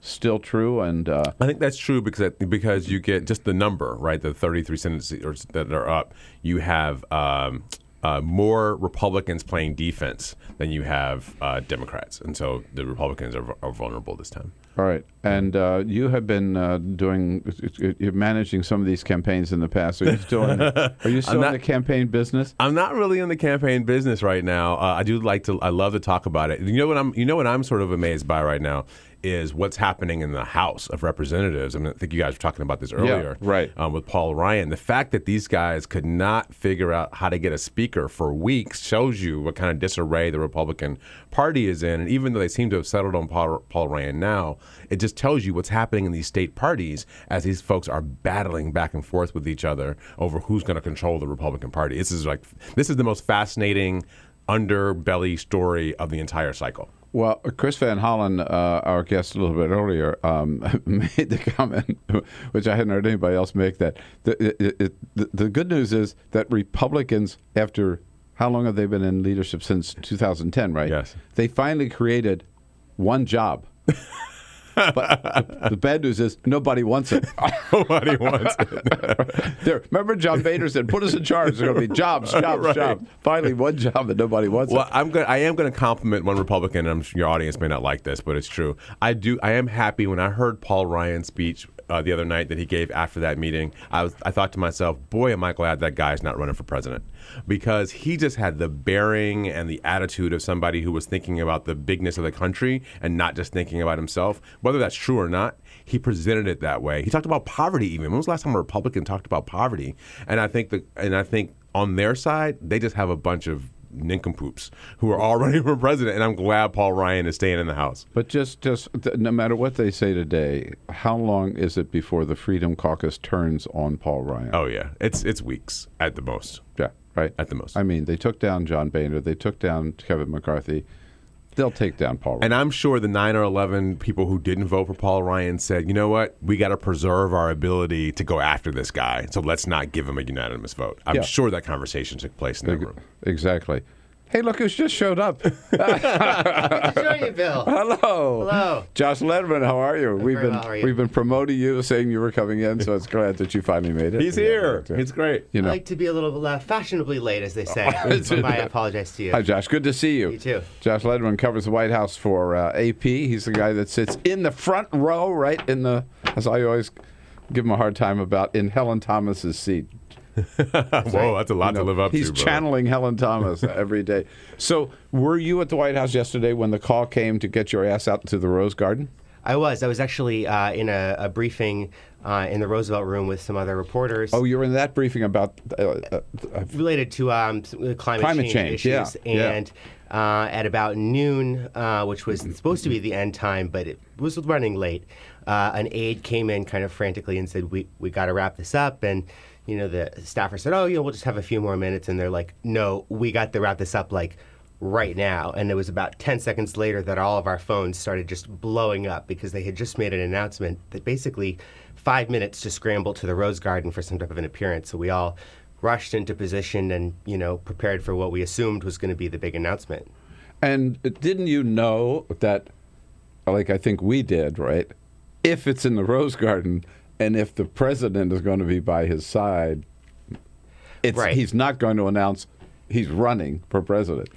Exactly. For a whole host of reasons, you can't really do that kind of a blatantly political thing from the White House. But, there had been so much of this chaotic, much of it false reporting over the last 2 days about he's about to make a decision, the decision's made, it hasn't been made, that had all turned out to be premature, that I think we were all hypersensitive to getting anything wrong or jumping to any conclusions. Maybe that he was going to announce that he was going to wait another month. Maybe. You never know. It's Joe Biden. Anything could happen, Right. I mean, Jamal, that picture, and it's in all the papers this morning, but just watching on television, I was like, it's a Rose Garden. It's the president's place, right? Yeah. And the podium is there, and the vice presidential seal is on it, and it's the vice president speaking, and the president standing by his side, and the president, he didn't say a thing, did he, Josh? The president did not say anything. Didn't say a word, right? I mean, that's a historic photo. It is a historic photo. It shows you the relationship between Yeah. these two men, right? Could you imagine? I mean, Reagan probably never would have done that for George H.W. Bush, and I don't know if Clinton would have done that for Al Gore, and certainly I don't know W and Cheney. But by the end of the W Cheney relationship, I don't know they were speaking anymore. But it just shows you the level of affection between these two men, and President Obama wanting to stand by his side as Joe Biden basically took his sort of bow. His final bow as a presidential possible. I would encourage everybody to go to whitehouse.gov today. There are photos that the White House released of that announcement yesterday. And the one that struck me the most was before they walked out to the Rose Garden, there's a photo of Joe Biden and Barack Obama going over his speech. Wow. Biden's sitting there with a notebook on his and Barack leaning over his shoulder, and it looks like they're marking it out, right? As if the two of them, just the two of them. This is the team, and I think this actually it speaks to why Biden could have been a really formidable candidate in this race, because he doesn't have to do the little dance. And let me just say this: I'm not sure why Hillary Clinton feels like she needs to distance herself from any Barack Obama issues in the primary.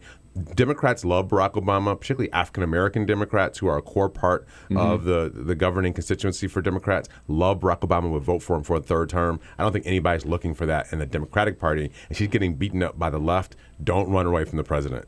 Did you, is there any doubt in your mind, Josh, that when Joe Biden for the third day in a row said, do we have that clip there just yesterday? I think you all know what I'm talking about in terms of Republicans being enemies. But he said it Monday. He said it yesterday, or Tuesday. He repeated it yesterday. Here he is. I don't believe, like some do, that it's naive to talk to Republicans. I don't think we should look at Republicans as our enemies. They are our opposition. They're not our enemies. And for the sake of the country, we have to work together. Any doubt who he's talking about? Absolutely not. There was some, clear contrast with something Clinton had said just a few days ago in that first Democratic debate. Well, just over a week now. But the other thing is, you could tell that Biden almost felt like he was itching for the fight that he now is not going to wage. But on the other hand, this is not a guy who has been absent from, really partisan. I mean, Joe Biden just a few weeks ago was out there calling Republicans homophobes. He's drawn some pretty clear contrast with the Republican Party in the past. So for him to, claim that he's, Mr. Bipartisan, always saying warm things about his enemies, I think it does not match with the historical record. He's always maintained close relationships with people on the other hand. Right. That's true. They know him. He's a tough party fighter, right? But they respect him, and he's the one guy, Jamal, who could. I mean, President Obama called a few times, said, you got to go down there, up there on the Hill and fix this, right? Absolutely. Last night, in the first 5 minutes of Rachel Maddow's show, she ran a series of clips of Republicans saying nice things about Joe Biden, including that Lindsey Graham clip of him right after Beau Biden died, where he was sort of tearing up in the back of the car talking about Joe Biden. Nobody else you could imagine in national politics right now can get that kind of level of affection from people of the other party to just talk about how good of a person they are, regardless of how you feel about their politics or policies. Well, the big question that I have, Josh, is now that we know what Joe Biden's going to do, what the hell are we going to talk about in the White House briefings? Because the last few briefings have been dominated. Benghazi.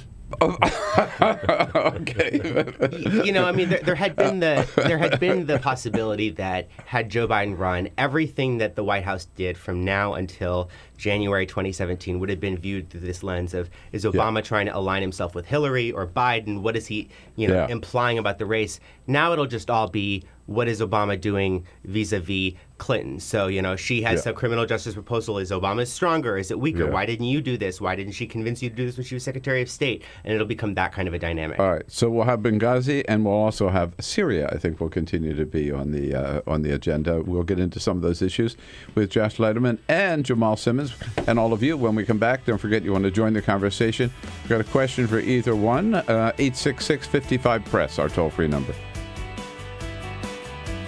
Get social with Bill Press. Like us at Facebook.com/Bill Press Show.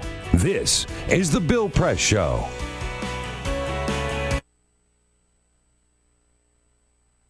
It is possible to read the history of this country as one long struggle to extend the liberties established in our Constitution to everyone in America.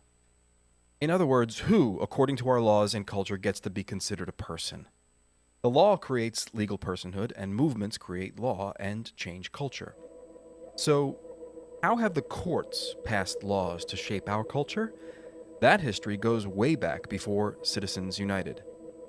1819, Dartmouth College versus Woodward, Supreme Court case, turned a corporate charter from a government-granted charter to a contract.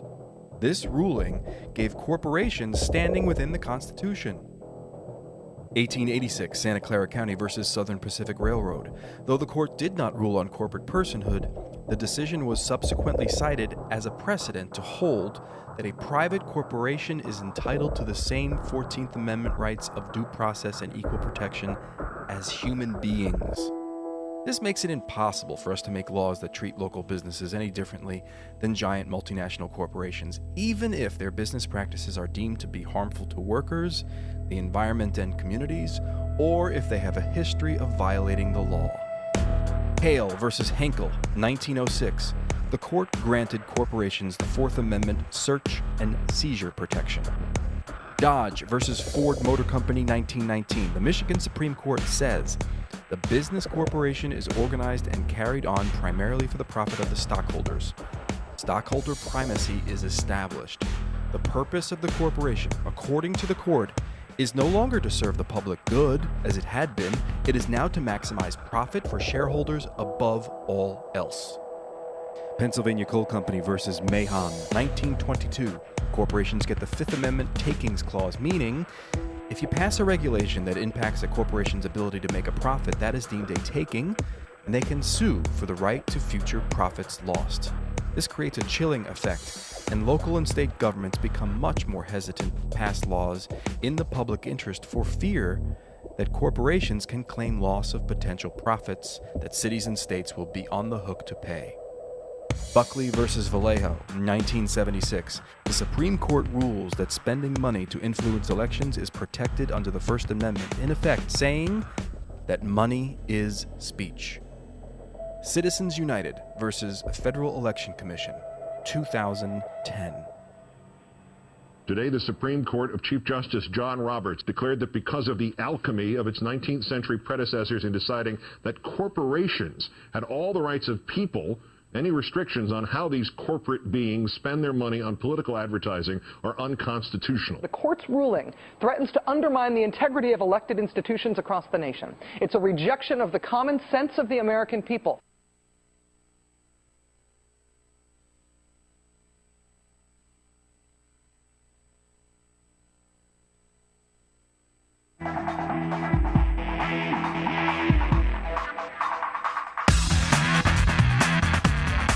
The most valuable morning radio show, according to The Nation magazine. This is The Bill Press Show. All right, at 12 minutes before the top of the hour, Thursday, October 22nd, the day of the big Benghazi hearing in the House of Representatives, the Select Committee, if you will, under Chairman Trey Gowdy. In studio with us, Jamal Simmons. Here is a friend of Bill and White House reporter for Associated Press, Josh Lederman. Gentlemen, I want to know what you think is going to come out of this hearing today. Jamal, I'll start with you. Benghazi hearing we're talking about. Wait a minute. What hearing? Yeah. I don't think anything. 8 hours? I mean, really? 8 hours. And I think we're going to be exactly where we were today, where we were this morning. I think at the end of this day, Hillary Clinton has got a sword to wield against Republicans because now she's got this really obvious thing about the politics of this whole situation. And I think Trey Gowdy has got to try to keep his Republican members under control in some way so he doesn't completely blow himself up in the credibility of the committee. And it's just going to be 8 hours of us just muddling through it, and we won't know a single new thing by the time this is over. Clinton has already said, I've testified on this like 8 times before. I don't really have a lot to add. So I think that in the absence of new facts, today becomes all about the body language. We're going to be talking about, did Hillary look like she was on the defensive? Mm-hmm. Were Republicans being mean to her? Did she have one of those, what goodness or what difference does it make moments that kind of doesn't come across the way she wanted it to? And what is the general, body language between her and the Republicans look like? Mm-hmm. Where's the White House and all? Just sort of stuck in the middle watching it happen? I mean, there have been questions about Benghazi every day this week. Certainly. And I think the White House has bought into this notion that has come out in some of what the Republican comments, which is, this is all about Hillary and her campaign, not about what actually happened in Libya, a number of years ago. So from the White House, they're eager to just kind of cast this as like a partisan witch hunt. Which, and quoting Kevin McCarthy, right, who gave Hillary the biggest gift since Bernie gave her a gift on the email. So two of them in the last have come her way. And Biden. Three of them. And Joe Biden, that's right. Yeah. The Bernie gift at the debate was really, you just can't overstate how much that helped. And it also helped because had Joe Biden gotten the race, it would have been pretty hard to take after Hillary on emails after Bernie Sanders said, let's stop talking about the damn emails. So it was a pretty big gift. Right. Josh, there at the White House, I must say, so the president was out in West Virginia yesterday talking about the drug problem there, the prescription drug problem, the heroin problem, which is it's a serious problem. And before that, he was out in California, kind of doing some fundraiser. He's bouncing around talking about various issues. I have a hard time figuring out what is the White House strategy now. Are they just sort of filling time to the end of his? Are there real goals that the president has that he wants to accomplish in the time he's got left? I think there's two things. One is he's got 15 months left as the president, this powerful figure with a plane that he gets to use to go wherever he wants. So I think we're going to see a lot more of the symbolic presidency stuff. It's been widely rumored he'll go to Cuba next year. I think we'll see him do some things that maybe are not, here's a new policy for the country, but here's a way that we can rally attention and use the bully pulpit of the presidency to do some things that he's interested in.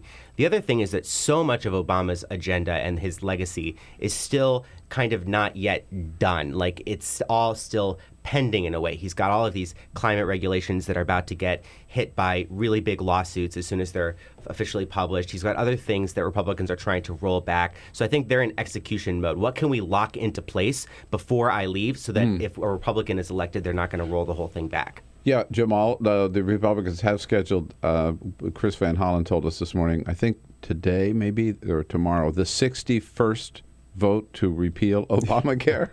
Let's do it again. I think. So how do you see the next, what do we have, 13, 14 months of the Obama presidency? Yeah, I think a couple things they'll be trying to do. One is they do want to set up Hillary Clinton, right? Sort of like volleyball. You just want to get the ball in the air so the other person can spike it. And so I think that will happen. I think at the same time, he's concerned about his legacy and particularly setting up these questions of how do we help the middle class and the working class sort of have ladders to be able to climb up and to keep moving. And so if he can set those arguments up that here's what we need to do in order to fix the country, that way Hillary Clinton has something to talk about and the Republicans are put on the defensive because they'll need to come up with something also. And they talk a good game, but we still really haven't seen the Republicans put policies on the table that will help get that done. In terms of concrete accomplishments, he's not going to get gun control. He's not going to get climate change. He's not going to get immigration reform. Would you agree? The White House would probably take issue with the climate change thing. They would probably say there's a number of things. By executive order, I guess. I was talking about legislation. Yeah, right. Absolutely. But that's, other than health care, that's sort of the lesson of this whole presidency, is all of the stuff that he's tried to do or been able to do in part is all through regulation. It's executive order, right? Yeah, it's executive orders, regulation, and the fine things that you can do inside of agencies to kind of make a difference in people's lives. And the argument always is, let's do as many of these things as possible because even if the Republicans come in, they'll be spending years trying to figure out what to unwind. Right. Yeah. But what other choice did he have, given the makeup of the Congress over the last couple of years? Josh Lederman, thanks so much for coming in. We'll see you at the briefing a little bit later today. Thanks, Bill. Jamal, always good to have you. Thank you. Crate.com. Don't forget Jamal's new company, CRVIII. That's right. CR, Roman numeral 8. Roman numeral 8.com. All right. We'll be right back. Wrap things up.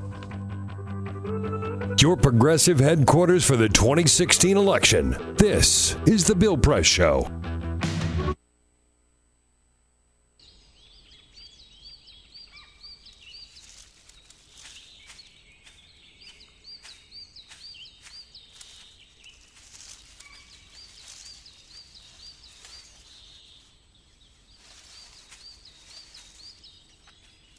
At Earth Justice, we defend the environment in the courtroom.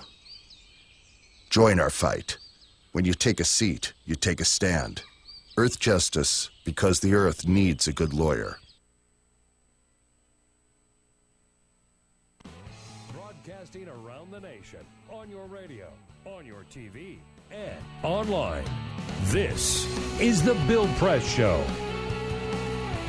Hey, friends and neighbors, what do you say? Good morning. Great to see you this morning. This is The Bill Press Show. We're coming to you live from our nation's capital, Washington, D.C., bringing you up to date on all the news of the day, whether it's happening here in our nation's capital, around the country, around the globe.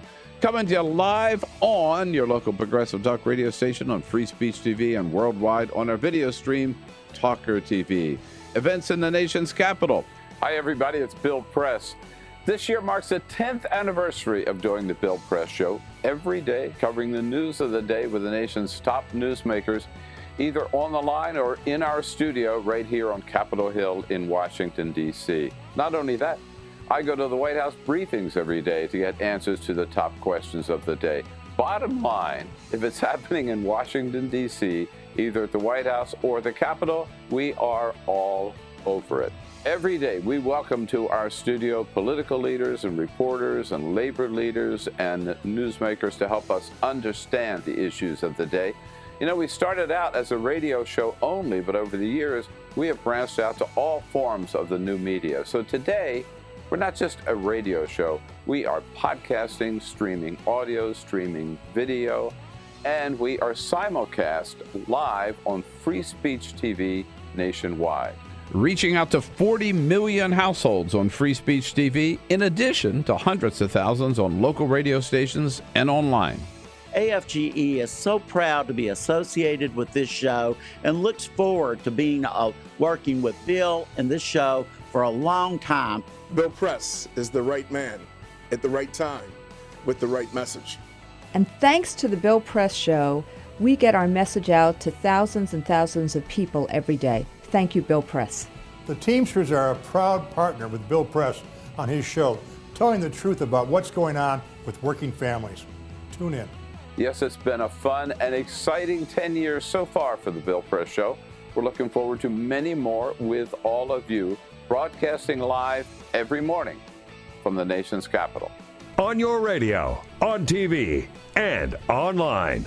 This is The Bill Press Show.